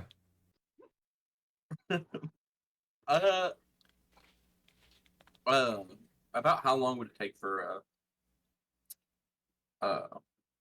Yarvik to come back? This is a Couple very minutes, quiet, very long, probably the longest 15-minute hike of Yarvik's life. career. Yeah. Gotcha. In that time, do we see any other changes with Bartholomew? Like, does it look like he's getting up or anything, or does it look like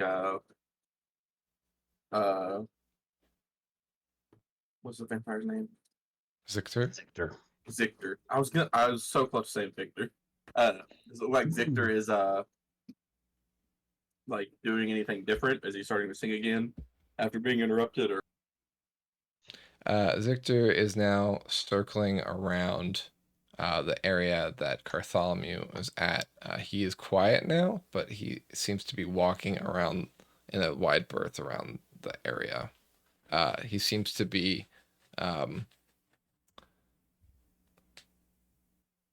laying something on the ground. Or like not laying something on the ground, but like marking the ground with something. gotcha? It's like some kind of ritual, pretty much. Okay. Yeah, Zippo's kind of like pretty intensely staring because he wants to figure out. I know he's probably not going to be able to because Bartholomew was trained beforehand. But he's like, I could probably do this later with one of these card things. That would be cool. All right. While Zippo is doing that, any of the rest of the party doing anything?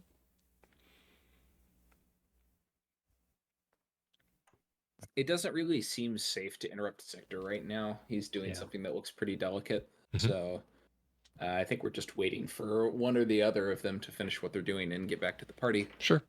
Roger, you notice that he's using a similar looking flask to the one he showed the party to make a circle around Bartholomew, probably about 15 feet away from the creature in all directions. So a 30-foot diameter. Interesting. It's I not a mentioned- full trickle. It's like spots here and there. Yeah, smell to if the smell repels the beast, then that'll keep it from going too far out.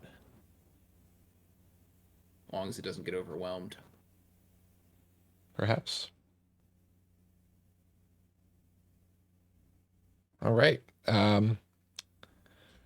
He completes his circle, and then about 3 minutes later, Yarvik returns with a torchlight and a small girl in tow.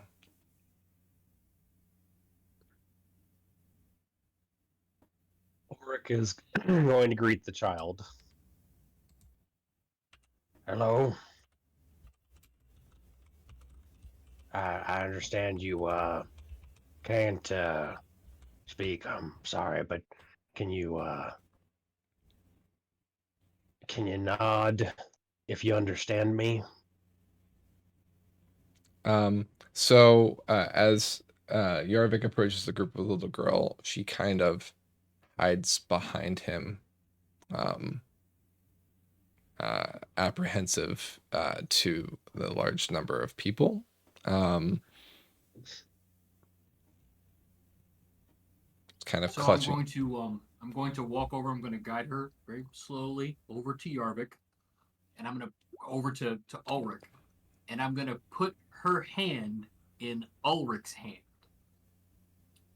Okay. And then I'm going to, pat her hand and my chest and Ulrich's chest. And it's like we're all friends here. Okay. Ulrich smiles. Hi, my name's Ulrich. I understand that you cannot vocalize. Can you nod if you understand me? I don't know if you saw me on camera. No, I'm sorry, I don't have my camera open. Okay, she nods. Okay, thank you. Great. All right. Here's the thing. She I can- shivers as she's holding your hand. Oh yeah, he gives her his cloak. Okay. It's way too big for her. Oh yeah, absolutely. 100%. So you like wrap it around her? Yep. If she lets him. She takes it gladly. Oh, one Here's second. the thing. Knocked my headphones out. All right, go ahead. Here's the thing. I think that you came out of a monster, is that right? She nods again. Great. Well, not great. But thank you for letting me know that. I am going to get you out of here. We're going to send you somewhere where there aren't vampires. But first, we're not enslaved. We're not property. We're not from here. And I'm going to make sure that you leave here. I am going to negotiate with the person who owned the monster. But I'm going to need you to... We're going to turn you into a big, strong ox. How does that sound? You like being an ox? Would that be interesting? With all this information, the girl doesn't seem to be able to focus on every bit of the information. Yeah. She seems a little confused. You might have lost her a little. Right.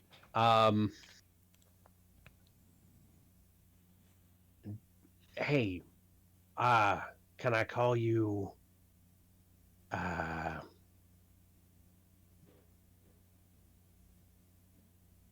gosh, how about Sally? Can I call you Sally? She shrugs. Okay. I understand you may not be able to tell me your name, so I'm gonna call you Sally. Sally, do you like animals? She shrugs again. Okay. Would you like to be turned into an animal?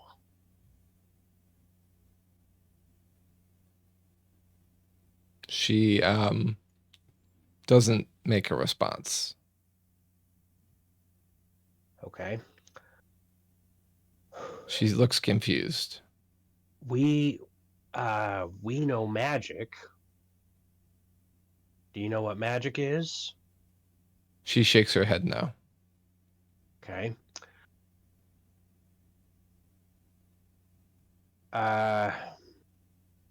This conversation is painful. Roger's saying that out loud. Yeah. He, do you want a demonstration? And Roger will cast Silent Image. And the image is going to be of, let's say, a small bird, because that's actually what's probably practical for us to turn her into, if the goal is to save her.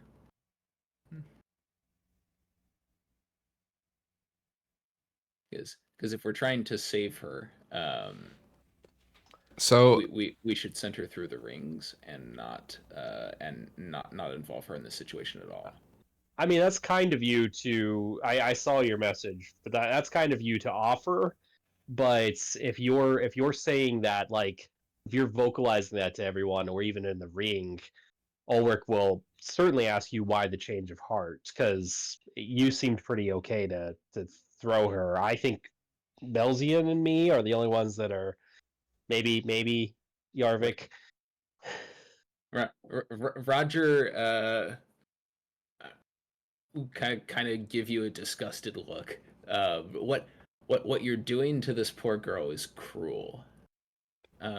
Either she's a tool and it doesn't matter if she lives, or she's a person and you should trying to save her. Pick one. Yeah, well, I'm trying to figure out whether we can. You understand that she has to be. I mean, I guess we could just force magic on her. I'm trying to get her to understand that a little bit. Depending on what their slave culture is, and I'm not taking sides in this argument, um, she may not even have a concept of what that is, of even what free will or choice is. Right. Yeah. So I'm I was expecting that I would have to essentially rescue her from you lot. I was going to ask that we do the very gentle kindness that if you really want to send her into the belly of this fucking cart, that we do turn her into an animal first, because then she might have a chance of surviving. You can call me a fucking sadist all you want, but I'm looking for ways to save her. If you're willing to just give her up and no one's gonna fight me on that, then yeah, let's turn her into a fucking bird, send her through the hole. And I won't worry about her understanding what's about to happen. Yarvik in good conscience, and I'm going to say with Ulrich, Yarvik in good conscience is not comfortable with using this girl as bait as is. I mean, if we're going to use her as bait, we need to make sure that we do whatever we can to keep her. Yarvik is fine with using her as bait, as long as we interfere in whatever way we need to before she gets eaten. So if we turn her into an ox and we start walking her forward and all of that other stuff, that's fine. Bait has implied risk, but Yarvik is not willing to take another human being, slave or property or not. They're still another human being. And Yarvik is going to draw a very clear line there that we're not going to throw this girl to the wolves. Bait, yes, but bait doesn't have to mean food. So Right. Yarvik is going to make that very clear. This is a moral line in the sand for Yarvik. He's not going to feed this girl to that thing so we can have an easier trip. Then turn her into a bird and send her away. I agree. Does anyone have any? It seems, Roger, you're fine with turning her into a bird. So, anyone have any objection to sending her through the marsupialis? Can Gormir even take care of a child? What's it gonna do? Like feed her good berries? That could be worse than being bait or a sacrifice. That would be far superior, I should imagine. Probably more food than she's gotten in quite a while. Fair enough. Zippo? I mean, it'd be easier for us to just get the cart going. I mean, I'm down to polymorph her to get her in the cart and then deal with aftermath after that. But we kind of already told him we would get something for it. We don't have anything. And the hunt was unsuccessful. Fair, but I mean, Or we can just go back out. Yarvik can always go back out.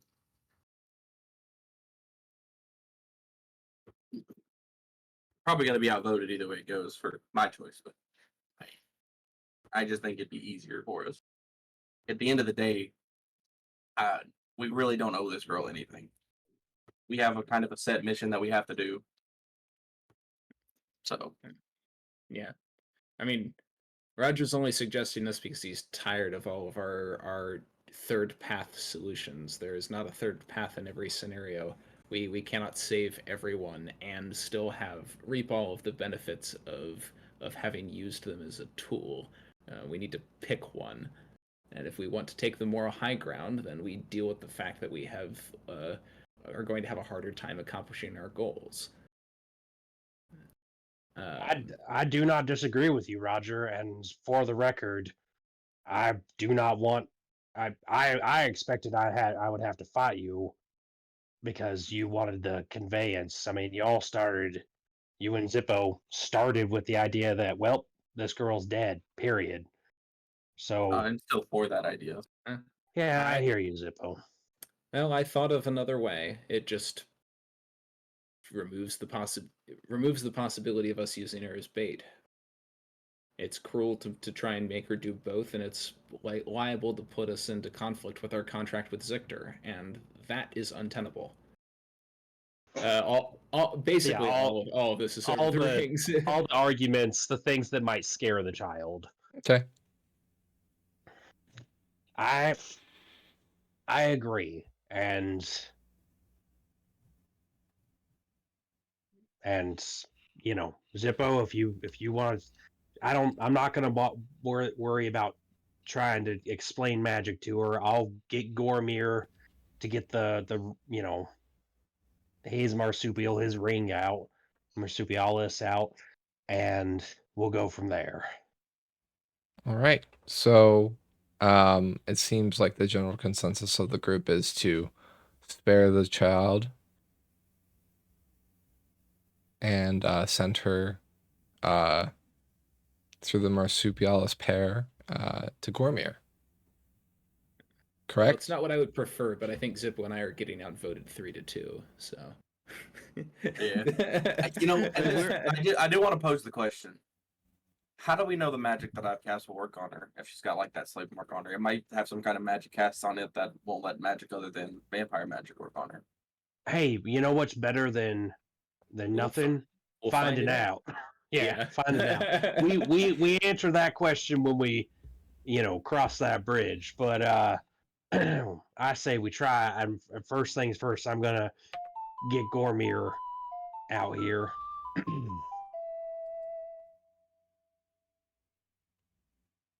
And Ulrich's I must interrupt what's your Zictor D&D up to to? announce something Wow, important. Yeah. I this have is going resub on. scribbles. Thank you, Queen of Brambles, for the resub. Appreciate you. 35 months. Just 3 months ahead of Zippo. Thank you. Continue, sorry. what's Zictor up to? Zictor is watching the group from the circle he made. Great. So he's seen the child. Oh yeah, he's seen her for quite a Yep. while. Yep. Yarvik came back with a torch, so Yeah. Probably best not to throw her out anyway.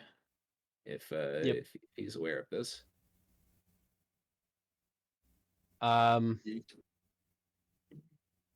Well, Ulrich's going to bring out the marsupialis and speak through it. Oh, hold up. No. Yep. We the And very best we could do is hope for the Ulrich original plan, which is possibly Saber after at this point. yeah, I don't want to give away that we have that to Zictor right now. Okay. And if he's already aware that we have this kid, we're back on plan bait. It's cruel, but we cannot jeopardize our only lead into Manir, and our guide. Fine. Then Ulrich, seeing that you stop him, is going to say, "I am going to talk to him about whether or not we can secure her safety after." As long as you don't jeopardize our mission, do what you must. Of course. Ulrich will walk to, and you're welcome to join me, any of you, of course, but someone other than Zippo should stay with the child. Leave Yarvik. She clearly trusts him. I suppose Yarvik will go over and grab her little hand and.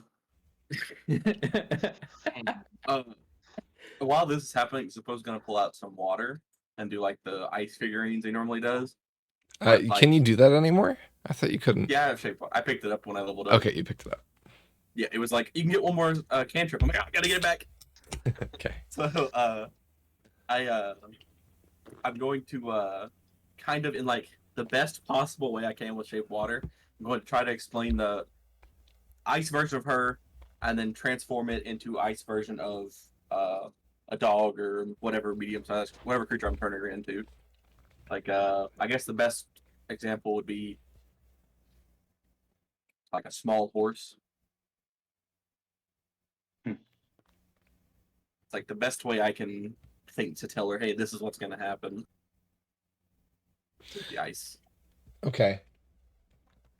So, while you are shaping the ice and you're kind of trying to decide what type of creature she might turn into, you kind of, you just suggested a bunch of creatures. So I'm kind of seeing the spell as kind of picking up your thought process there, right? As you're trying to decide, because, you're just forming this. It's kind of an art thing, right? Yeah.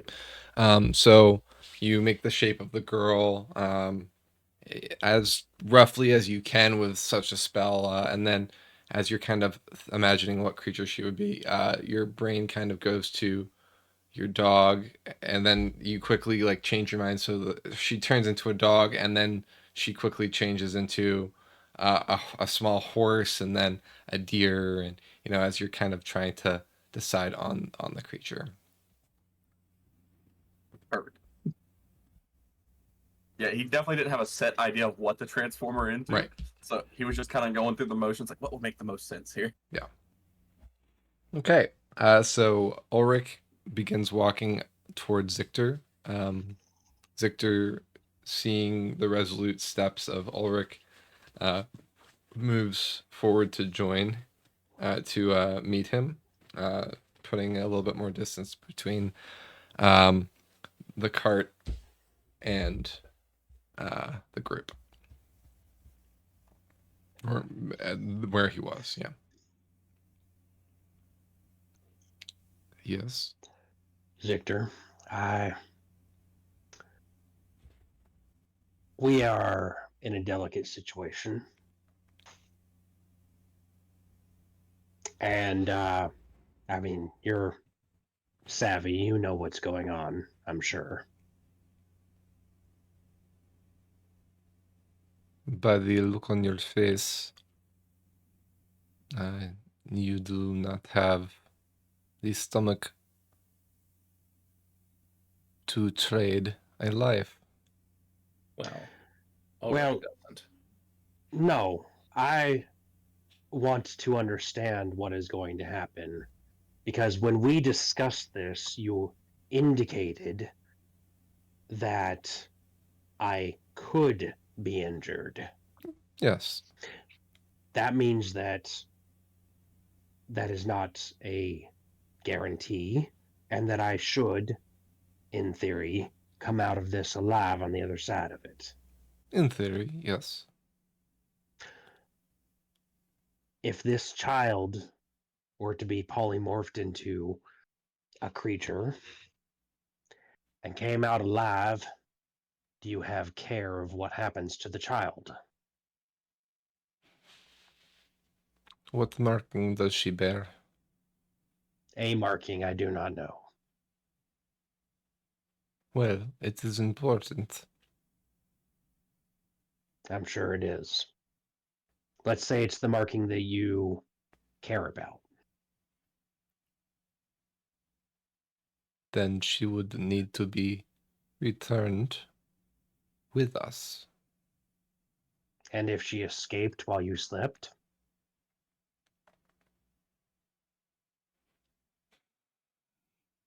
He sighs.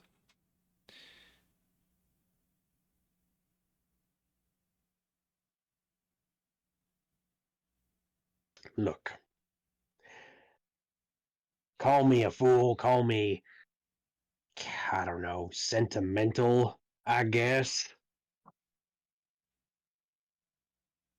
I'm not a good man. I am willing to trade a life for a life. That is a child. How much of... She's a child who has already escaped as well. And he cuts you off there, and he says, how much of Markovia did you see? Little. Little.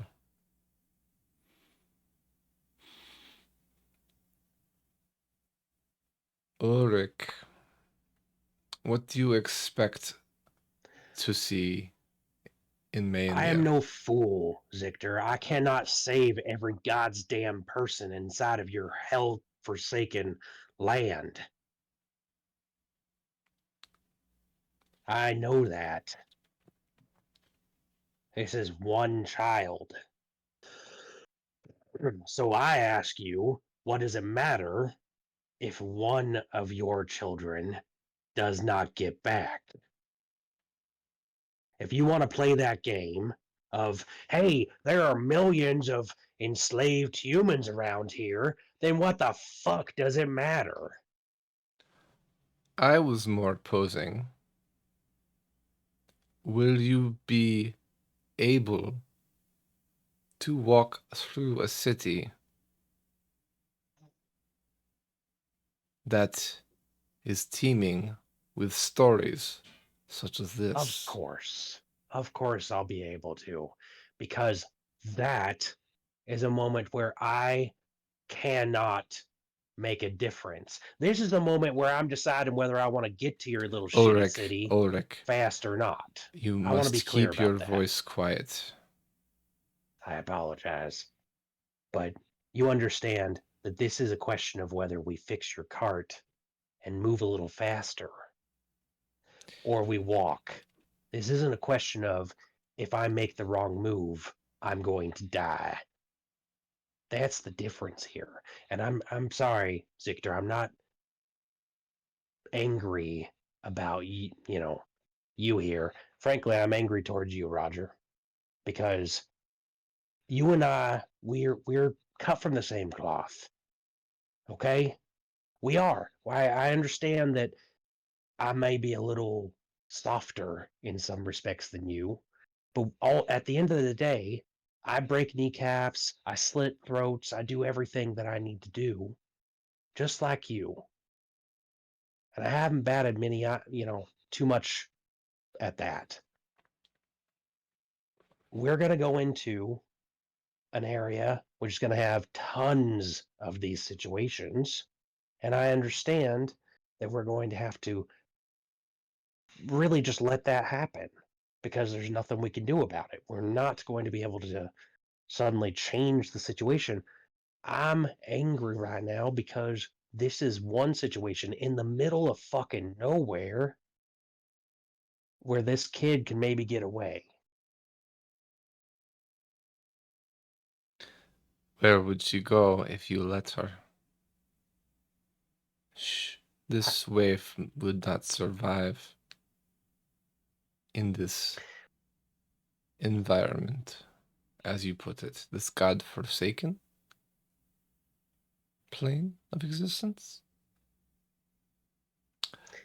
Would it not Would be you? better for her to be cared for? Oh, yes, cared for. Would you rather? I have a question for you, Zictor, then, since you're questioning, asking me about this. You did not want to be bound inside of that cave, did you? I did not. Right. But as far as I could tell, that monster wanted to keep you alive. Yes. And let's say that we didn't kill the monster, which we did. But let's say that we didn't, and there were 20 more of them roaming around in this little area. They very Would you well could rather? be. And there very well could be. There might be. But would you rather take your chances, or would you rather be cared for inside of its cave?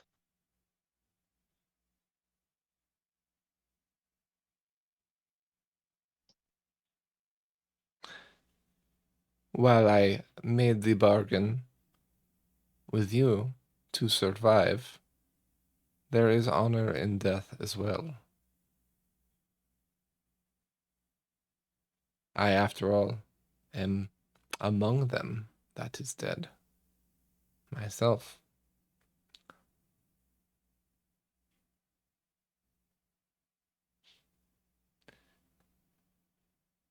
You are young, and you do not have the burden of death upon you. Instead, you fear it. This I understand. I don't fear death, you fucking fool. If I die, I die. You do not fear death for yourself, Ulrich. You fear it for others. This is why you wish to save this girl. At the end of the day, my job is to bring back those who are lost. That is what I am bound to do. But to that point, I have new orders and a contract. My orders are to return home. So, to your point, if she does escape, I would be annoyed, but I would not be penalized. And that is important to me.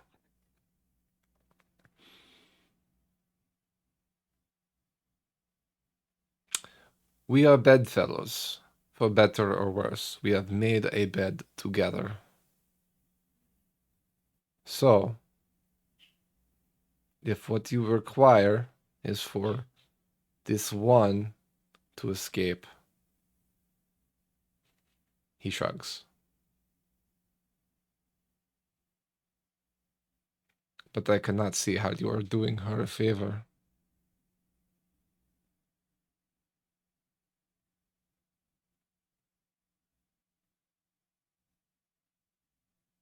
The I fun am. thing is, you don't need to.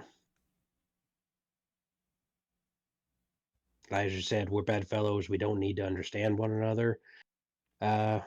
So as long as it's not going to negatively impact you and negatively impact our relationship, perhaps this child, should she survive this ordeal, will one day escape. Perhaps she won't.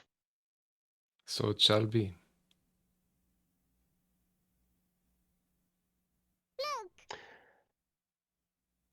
Well, Roger, sorry to do another wishy-washy thing for you. But let's go turn this kid into an ox so that we can. Will an ox work, Zictor?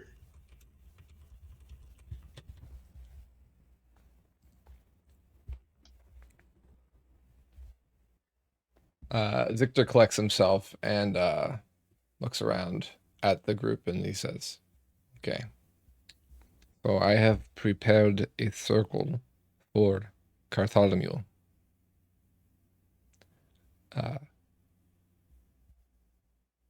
The goal is to not entice him to break the circle. I have already attempted to calm him with moderate success. It seems he has fed recently. Perhaps he even has a taste for the girl already, judging by her wounds. So he is content. He has smelled you, which is why I had to do the circle in the first place. To mask the scent and to entice him to stay within it.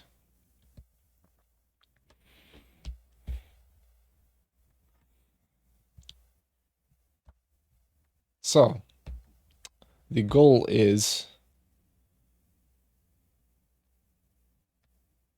to get him to come close to me so that I may remind him of who he belongs to.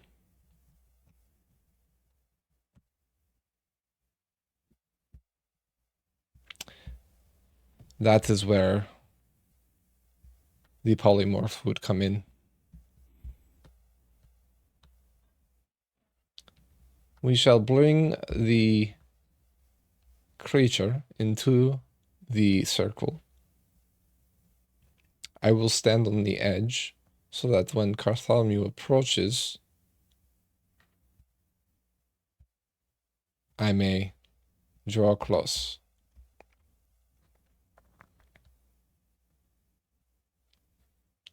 Does this work for you?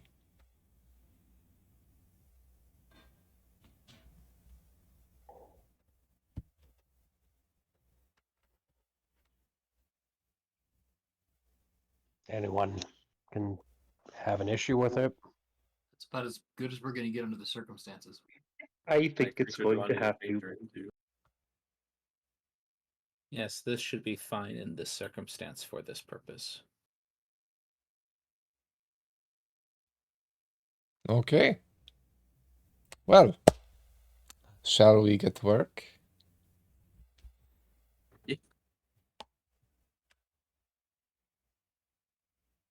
I can't watch this. Does it need to be a large creature, a medium creature? I think the suggestion was an ox. Okay. If he's okay with it, yeah. He's fine. He's fine with that.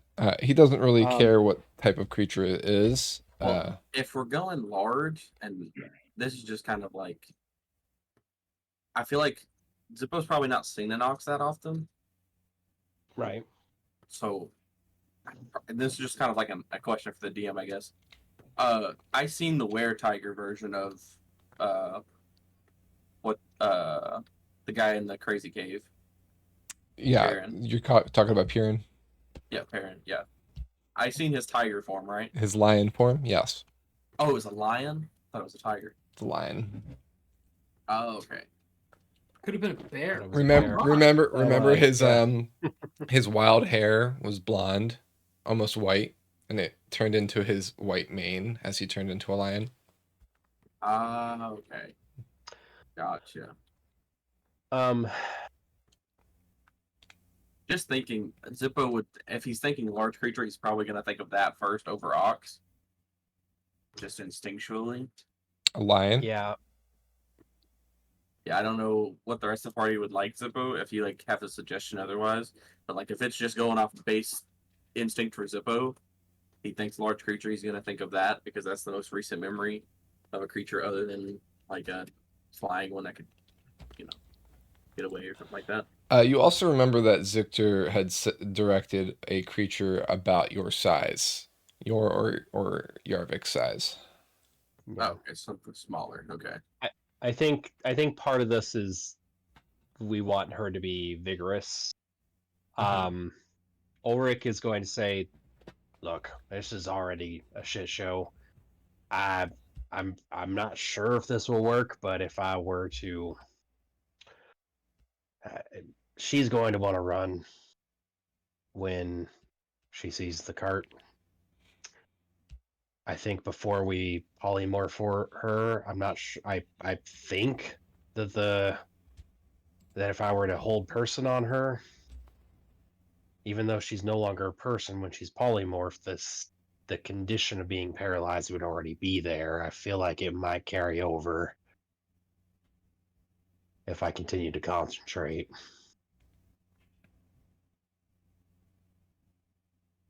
Yeah, I mean Zippo's okay with making her like a pony or something. That'd be about my size, right?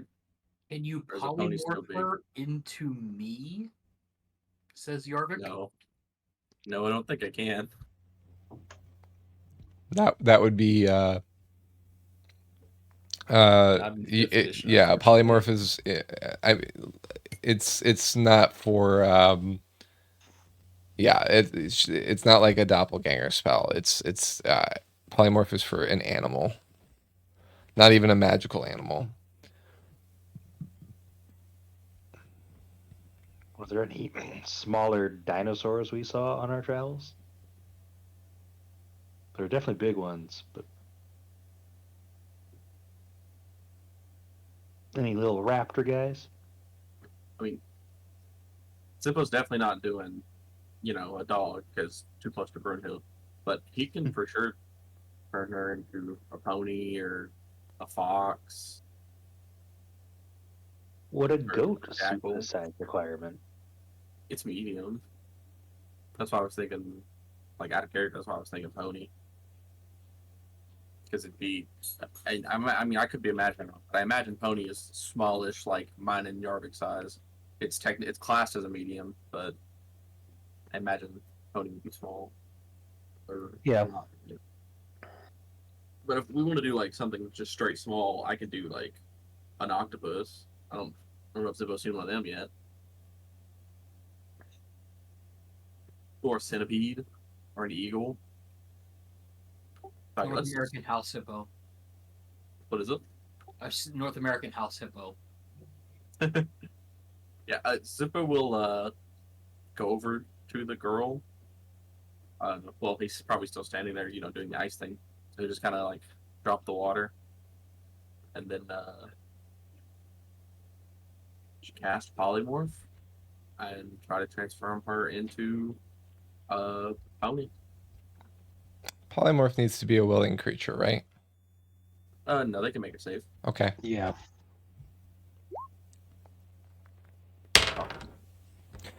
She turns into what? A pony, you said? Yep. Okay. Well,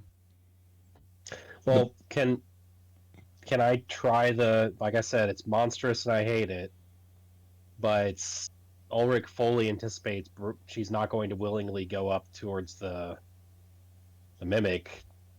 Can he attempt hold person on her? I'm gonna say that it probably wouldn't work once Okay, she gets then polymorphed. Then he won't worry about it. Yeah. You get a sense that it could work, but it might be worth saving the resource. Sure. Yeah, I mean, she's not gonna have like any mental acuity of I should be scared of that because she's basically a pony right now. I mean, ponies are skittish, right? Yeah. There could be some elements of that. So she's a chestnut pony with dappled hair in a pattern similar to the freckles that she had on her face. One of her stump, as she is transformed, grows into a full leg, and she stands on her own 4 feet. She kind of gingerly touches the ground with that new limb, and kind of bobs her head with a pleased look.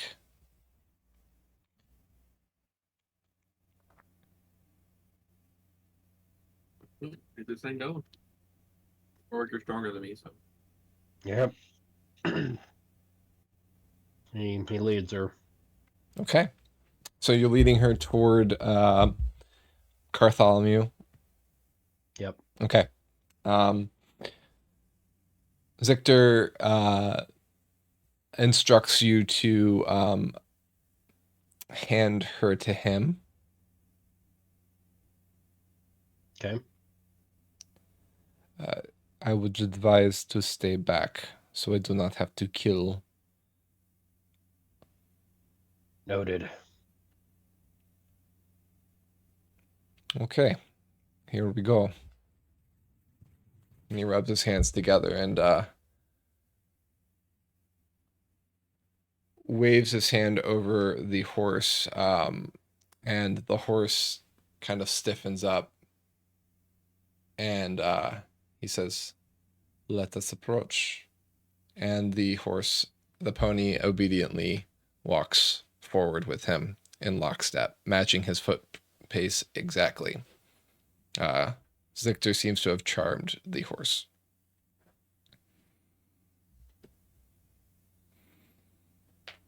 The two grow closer to the circle, and he instructs her to step forward. She does so obediently without pause. And you can see Bartholomew begin to stir.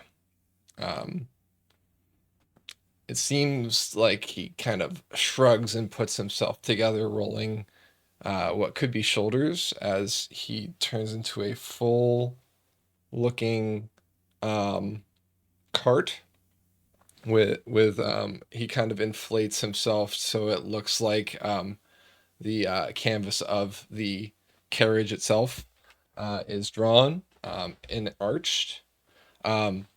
The legs, which were furled into wheels, unfurl and begin upright. So it's some sort of amalgamation of a cart up top with legs that slowly begin to creep closer.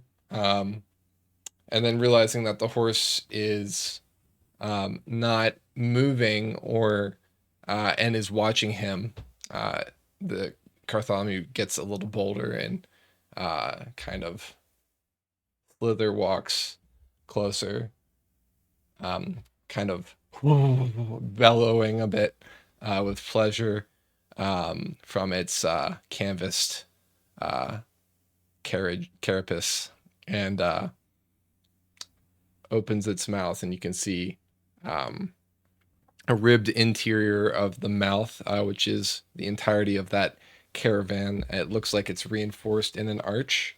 The caravan itself is really the belly of the mimic. It seems like whoever is held in the beast would be held within it. But it seems like somehow Zictor is confident that the group would stay safe within it. So it kind of opens its mouth wide and begins to like inch closer and slowly to kind of envelop the pony, and the pony stays still, allowing itself to be grasped by the mouth of the mimic. And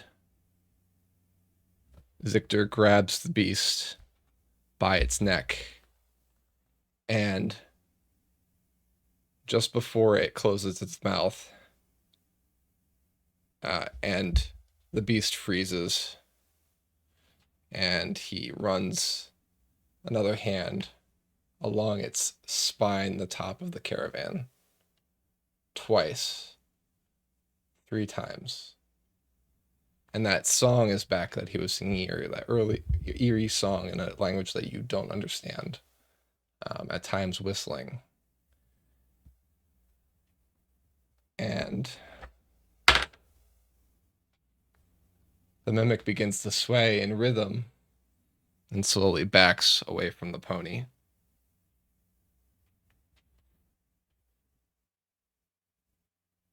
And whistles back at Zictor.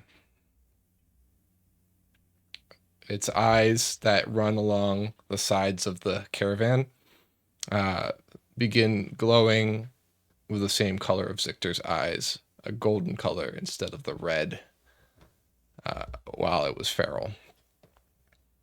It seems Zictor has a hold of the beast.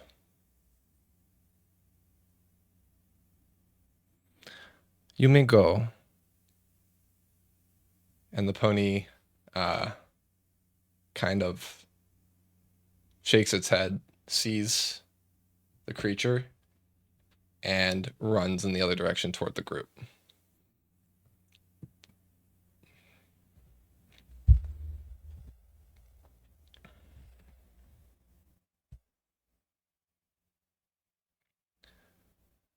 Sally, as you called her, runs straight back to Ulrich and Yarvik,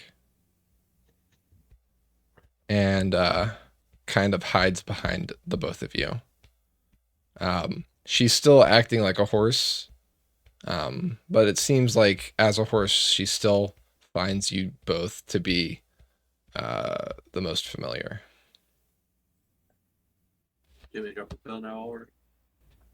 I'm sorry, if somebody's talking other than Zippo, I'm not hearing them. No, what did you say, Zippo? I just asked if you were going to drop the spell when she gets back to us.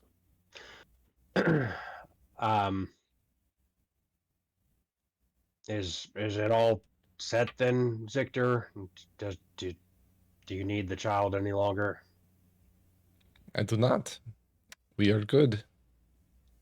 Let's bring her back. Okay, we'll drop the spell.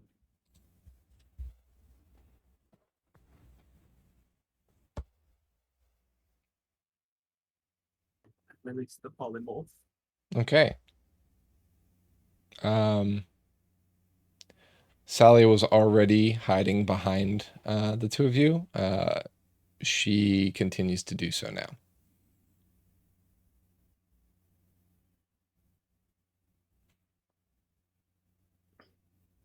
Thank you, Zictor, and thank you, Zippo.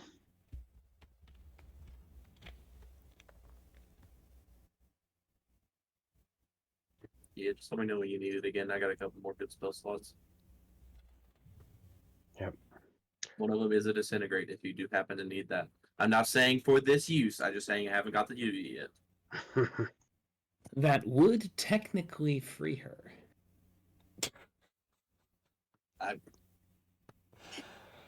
Oh. I mean, I wouldn't go out it, but The two of you just need to not hang out. Like, Roger, I think he's had a bad effect on you. Please do not disintegrate the child. Yeah. Look, I don't know about your people, but 100 years ago, my people were still executing folks by throwing them into the wall. They do that to children? I don't remember it happening to a children, but I was a child at the time. Cool. Cool. You ever kill a kid? Yeah. I know you haven't, though. I'm asking Roger. War is hell, Ulrich. You know It this. is. Are we at Yeah, war I know. right now? We're trying our very best not to be, but for the Damn moment- straight. For the moment, we So let's still not are. make it. Yeah, well, I wouldn't say we're in war right now.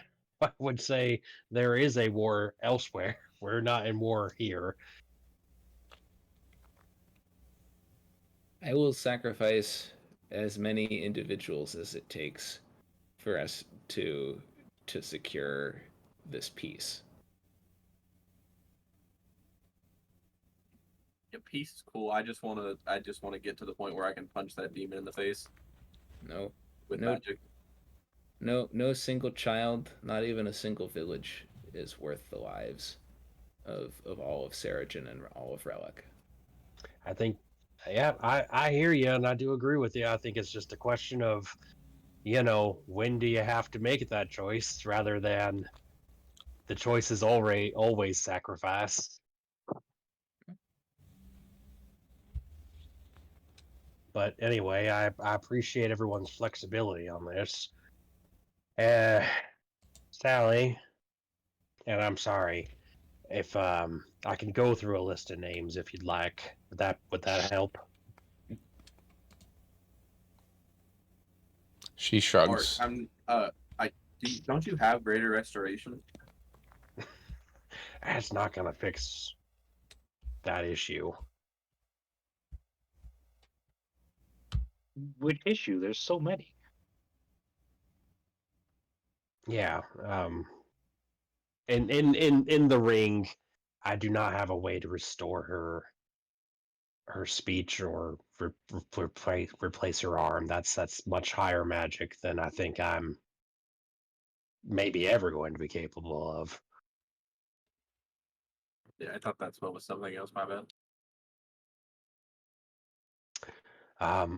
Sally, for lack of a better name right now, can I see your arm? She holds out her arm that is whole. Is that the one that has the mark on it? Yes, on the shoulder. Can the man over there see your arm? Would you allow him to do that, Sally?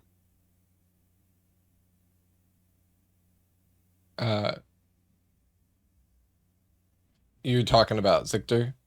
Yeah. She shakes her head that she doesn't want to go near him. Doesn't want him to see it. Okay. Can I Ulrich's going- crudely shape some ice into the symbol? It's think of it like a marking on the skin, right? Oh, okay. Yeah. Gotcha. I was thinking it was more like something I could kind of slightly copy. I got you. Right, but could it be something that we could describe in some fashion? You could. Yeah, Great. so the symbol itself seems to be that of a moon with two lines, a crescent moon with two lines, almost looking like a cent sign for those of you in real life. So, question, and this might be far fetched, but just want to check. Could I press the vegetation that symbol, because it says I can make a color, a small mark, or a symbol appear on an object or a surface for 1 hour?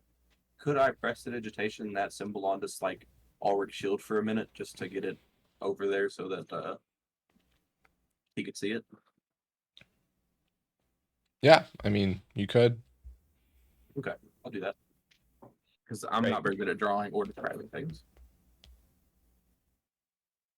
With that on the shield, Ulrich will take it to Zictor. Before he approaches too close, is it safe for me to come by, Zictor? Yes, come meet Carthalmew. Lovely. As soon as Zippo hears we can meet him, Zippo's booking it over there. This is the symbol on her arm.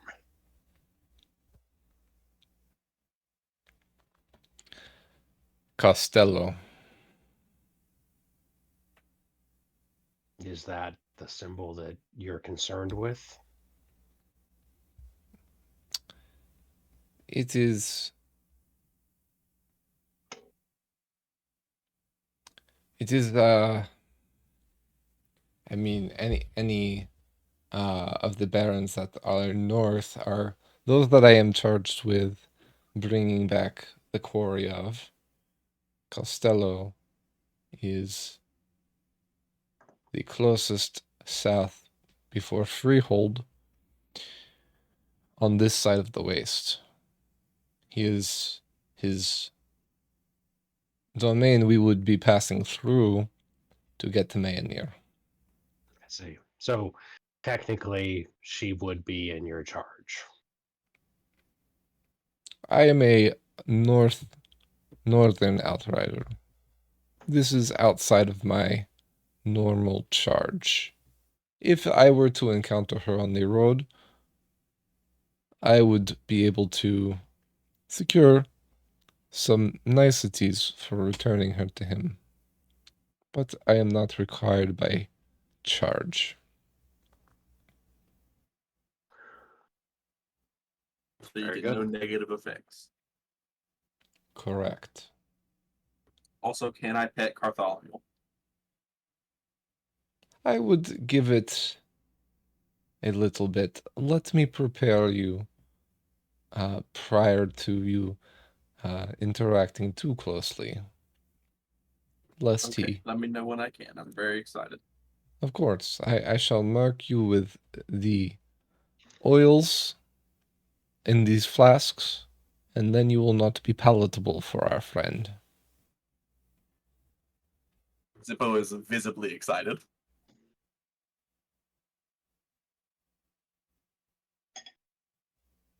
I can't wait to like draw this creature at some point. It'll be really fun. Yeah, the image I have in my head is very great.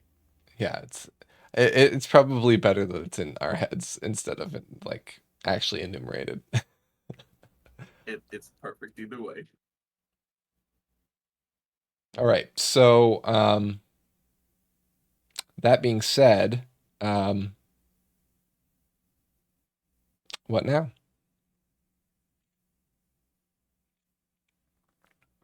Yeah, what do you want to do? So Oh, I have another dumb question. And this is just relating to the girl herself. So is the clothes like I'm assuming she's wearing clothes, right? Yes. Like they're probably not very great clothes, but they're still clothes. Yeah, yeah, they're very basic. So the question here is she still cold? Yes. Can Although I right warm now her I mean shirt? she's cold, but she's clutching the cloak around her from Ulrich again. Gotcha. Can I warm her or warm the cloak and or her shirt or whatever for an hour? You With can, just if you one go single back foot? over, you can keep her warm. Okay, I'll go back over and put it on her for now. Okay. kind of you. Oh yeah, we got what we needed, so might as well help her out a little bit. Yeah. Now that our means of conveyance is here, Mm-hmm. would you mind if I released the creature back out into the woods, Zictor? The creature? Ulrich, do you mean the girl? Yes, I do. I'm using your parlance. I see.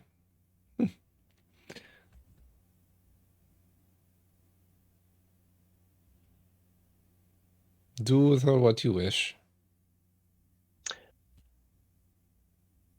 in the rings, he'll say, "Look, this is gonna be hard in the morning. I would like to walk with Zippo and the girl 10 minutes away, 15 minutes away, just get a little bit out of eyesight of Zictor and just be done with this."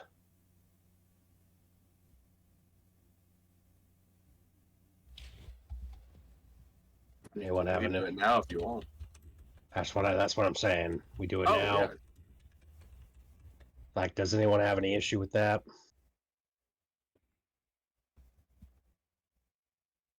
Good. Make We'll it have so. more plausible deniability when Zictor's not awake, but do what you must. He already said that we can release her, so he does not know what's going to be happening. Just that I am taking her for a short walk and not coming back with her.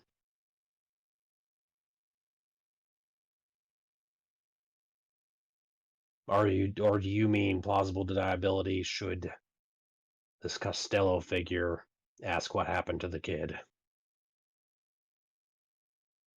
Oh, it's too late for that. Agreed.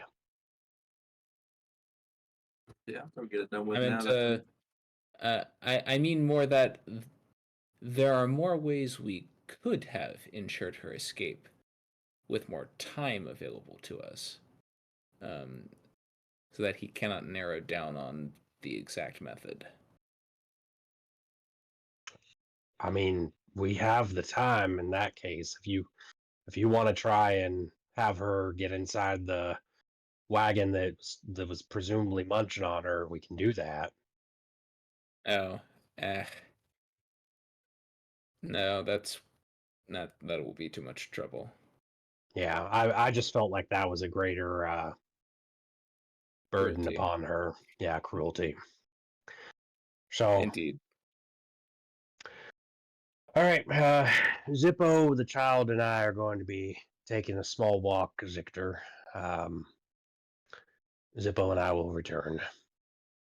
Okay.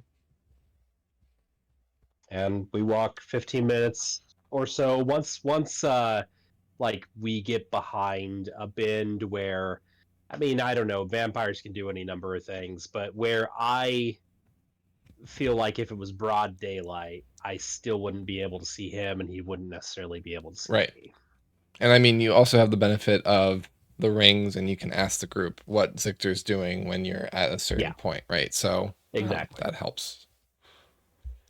Exactly. And once we get to that point, I will bring out the marsupialis and reach my hand through and like, Gormir, Gormir, Gormir. Can you give me Gormir's accent for me so I can just pick it up since I've been doing Zictor for a while? It was very Russian. Yes, I it think, was or like something this. that, Okay. bad Russian Da, thing. okay. Thank you. Ulrich, I was sleeping. What do you need? A really big favor. Is everything okay? Well, we found an enslaved child. Oh, Yeah. so I also hear you've found a vampire. I've heard it through the ring. Oh, yes, that's correct. We've found one that was bound up, and we freed it with a contract. So it is amicable to us. It's why I haven't been talking. Yes, I do appreciate that. And we would like to send the child as a small animal through the ring to you. Okay. And then hopefully you can get it north of the border. I've got my own problems right now. It might be dangerous to send her to me, but I can do my best to protect her. More dangerous than sending her back to her Or Master's Camp, you think? Debatable. There are more demons each day up here, Yeah. but I can take her. I'm heading west now. I am not going back to Aurora. I'm going to continue west. I see. Well, if that's the case, then we don't know if these work past the wall, essentially. So what we can do is, if you're, depending on how far west you go, Gormir, Ulrich can maybe like write you a note or give you something identifiable, so that if you meet any humans in Seregen, you can, give them said note, see if the ring Yep. works, and then you can have essentially like a passage there with the girl if you can make it there with her. If you can't, and your safety comes first, obviously. But if you get there with the thing, you might be able to get them to maybe take care of the girl for you. That way you can do whatever you need to after that. Assuming you're going that far. Well, if you feel that, I can stay on this side of the wall, but I'm trying to put as much distance between me and this demon threat as I can. Absolutely. As far as we know, we don't know if anything's in Seregen or not, but they'll be pretty amicable to you if you take back a letter from Ulrich. So. Okay. I am nobility back home, believe it or not. Well. I was already planning on going to Seregen on your recommendations. I think this might be good for me. Great. Here's what we're going to do, and I want to be very clear. I know you very little, Gormir. I trust you to do what you feel is right, and if your safety must come first, then it must come first. I hold no ill will. I'm doing a bare minimum here, not trying to do something utterly heroic. I'm doing a bare minimum, and I'm asking you to do the same, a bare minimum. What do you think Gormir would do in this situation, Shade, since he is your original character? Well, Ulrich's my original, but yeah. Yeah, you know what I mean. Yeah, He's an original of yours. Yes. He is. Great question, and I'm going to tell you in 2 seconds. Yep. Everyone says that that alignment is silly and dumb and should be done away with, except for it does have some very quick, easy help here. He is also lawful neutral, like Ulrich is. I think he would do exactly as Ulrich. I mean, to clarify, Roger is also lawful neutral. Yes. Oh, I'm sure. Absolutely. Which is why I'm saying it's a bare minimum. It's not like Ulrich's not gonna sacrifice his life, and he's not asking Gormir to do this either. I'm counting. He faces. He's got he's got a sense of responsibility. He does what he must obey and obeys just authority. And he would still lay down his life for people he served with. So, yeah, I would say, he would, out of respect for the group, take on this charge, with the expectation that he would try and find her a place of safety and then move on. Right. So here's what Ulrich is going to do. He's got to write a note. The note will bear his name, but more importantly, the note will be rolled up and placed inside of his signet ring. Okay. So you're getting rid of your signet ring. Yep. Okay. That's like the last bit of identity you have left as a character in terms of earthly possessions, right? Not exactly. Because you got rid of your axe. Yeah, it's pretty much. I guess it is pretty much it. But because he's got a shield from the Axe Clan now. And so letter of introduction, signet ring, 100 gold pieces. Okay. I'll let you out of campaign session write the letter just so I have that. You can just work on that between sessions. Sure. It doesn't have to be long. Whatever you think it should be. Yeah. So with those things, he will pass them through, or he will hand the a small pouch of gold. She can keep the the cloak as far as he's concerned. I don't know if that'll polymorph, if she's technically wearing it or not. Did it Yeah, polymorph with the it horse? wouldn't. It wouldn't. Okay. Well, you can give her he'll give the letter and the gold to and the cloak. He'll stuff the cloak through to Gormir. Okay. Those three things. And then after we polymorph for her and send her through, I mean, he will say like, "You're gonna go through this little ring to our friend there. You see him?" Hello, little girl.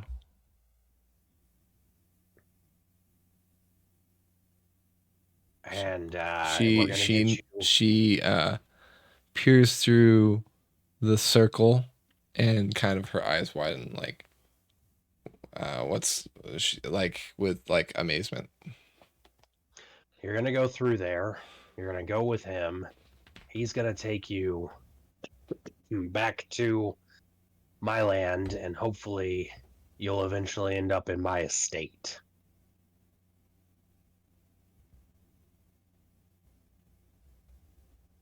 My mother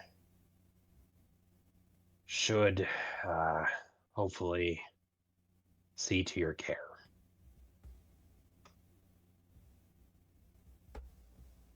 She kind of stares blankly at you, but you can tell that she's listening. And you'll hopefully be safe eventually. She nods slowly. Great. All right, Gormir, like I said, you decide the priority.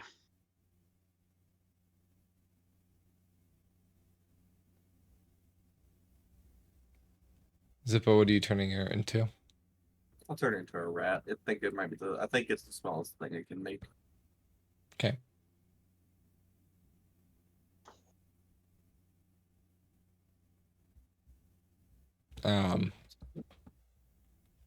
Do you give Zippo the word to turn her, or okay, right?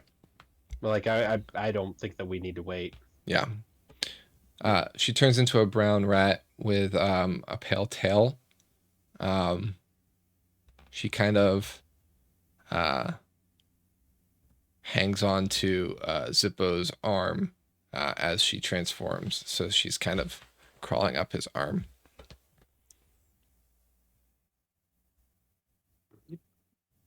I will take her and send her through. Okay, you pick her up, and she kind of scrambles at your arm as the rat, and then you kind of stick her through the marsupium to the other side. Let's just call it a marsupium. It's the marsupium pair. Yeah.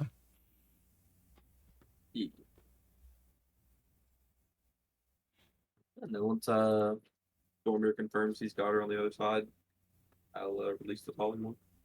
Okay.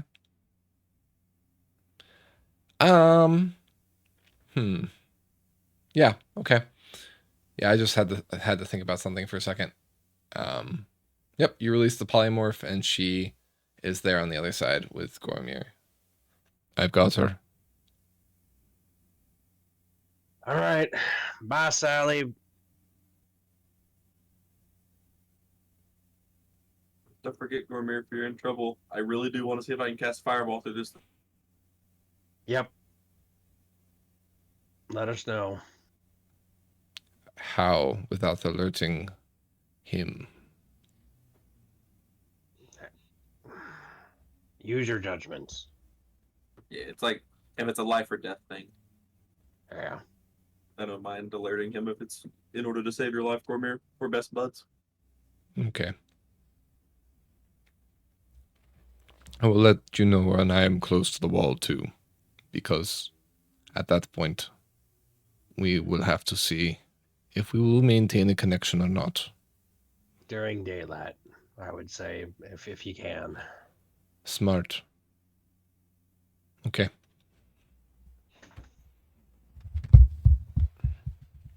I'm going back to bed. Night, Gormir.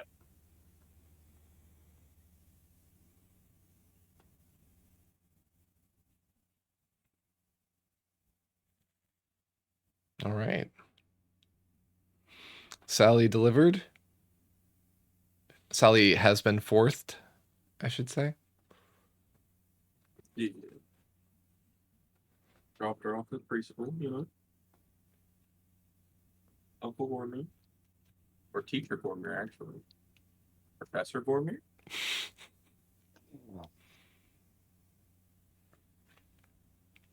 Do you two head back to the group? Yeah, I'm very excited to try to pet this Bartholomew. Yeah, Ulrich is going to just give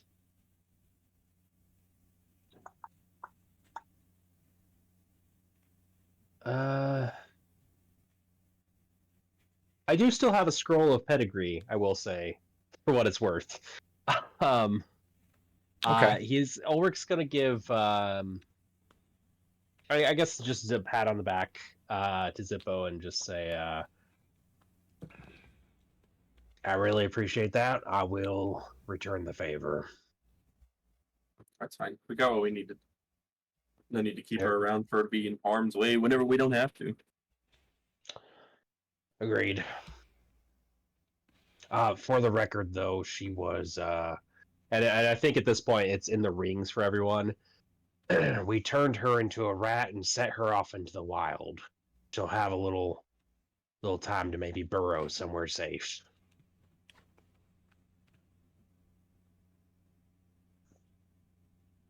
Okay. I was thinking maybe like a raven or something, let her fly off. But Yeah, Raven's great. I like that. Raven, she flies away.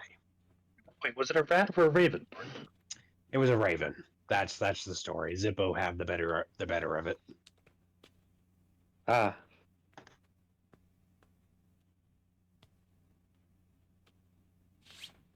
All right. So you return back to the group with your story straight. So Zictor is caring for Bartholomew, and he notices you return, and he holds a hand in greeting.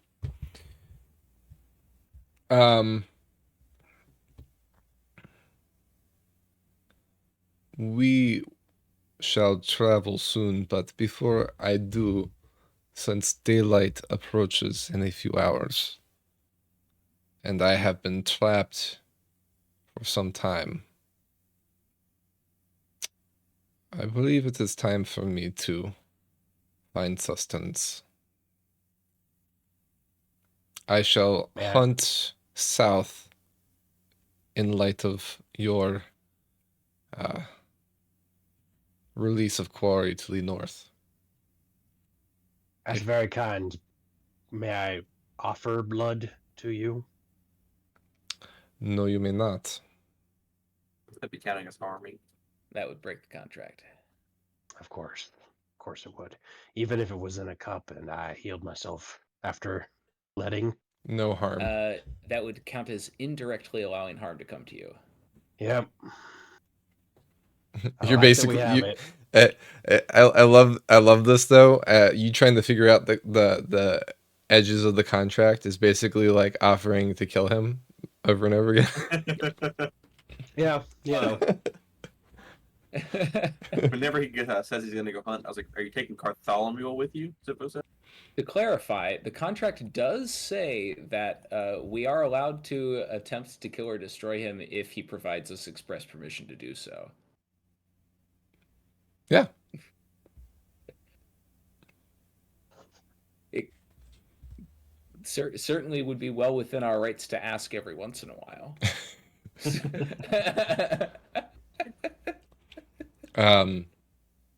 So he will not be hunting with Bartholomew. Bartholomew will stay in his pen that he's made at the moment. And pen, I mean the 30-foot diameter circle. Gotcha.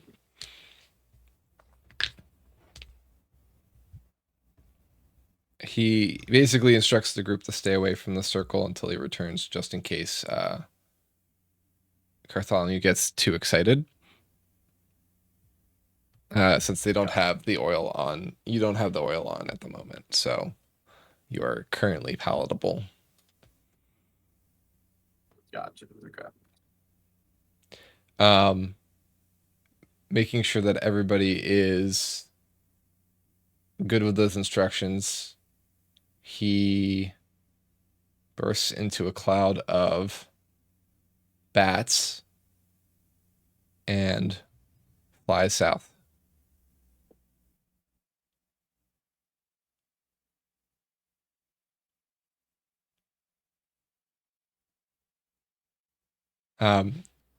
Anybody doing anything while he's gone? I'm gonna take some rations down for Brunhild. Okay. Hit on her for a little bit till he comes back.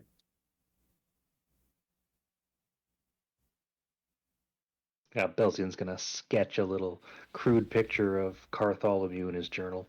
He's mesmerized by this thing. Okay. I'm gonna ask him when he gets back how I can get my own Bartholomew.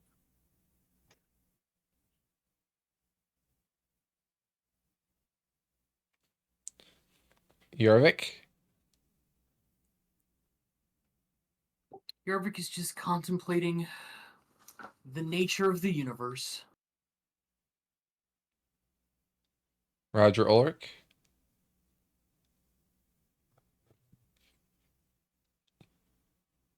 I think I've spotlighted too much, so Sure. I'm gonna. Yeah. There's not much more for Roger to say. Okay. About an hour passes, and Zictor returns.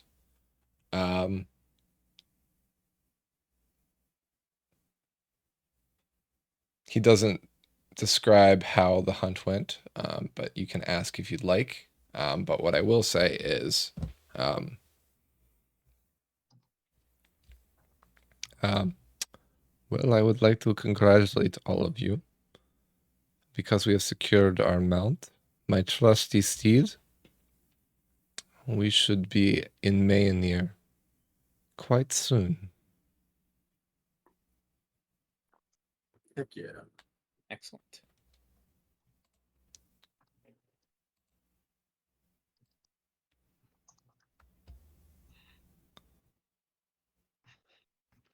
Well, how'd your hunt go? It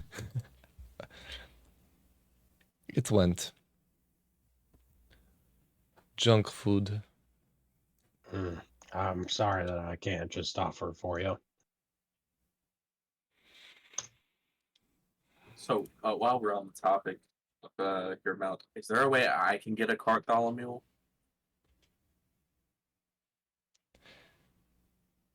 Maybe someday. So it's not a definite no. Heck yeah.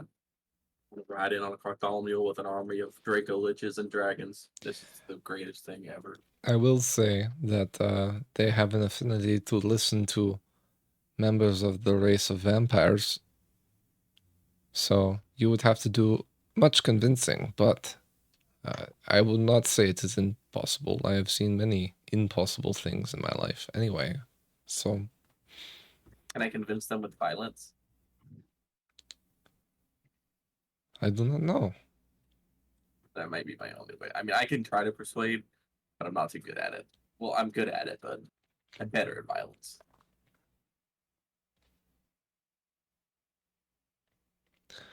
With Barthol wow, with Bartholomew, we should reach Manir in 3 days at most. That's quite fast. Yes, Quite indeed. efficient. Now you know why I was so apprehensive to leave him. What's the top speed on this baby? He is no baby. He is quite grown. He can fit all of us nicely. He is so full of life. Let us just say he is fast. I do not know how fast. Plus, We'll I go will be very safe within him during the day. So, win-win. Indeed.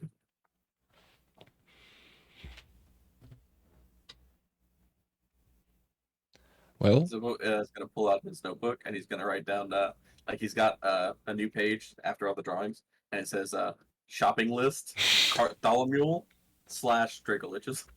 okay. Well, shall we begin? Heck yeah. Suppose very ready.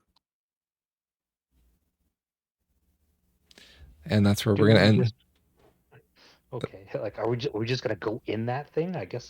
We'll find do out that next time. All right, so we will be potentially meeting in 2 weeks. Is everybody okay with the 12th of March? Should be good for me. Mm-hmm. All right. Yep. So, folks out there in Twitchland, thank you so much for watching. It has been a very special episode. So hopefully we'll see you in 2 weeks for our next installment.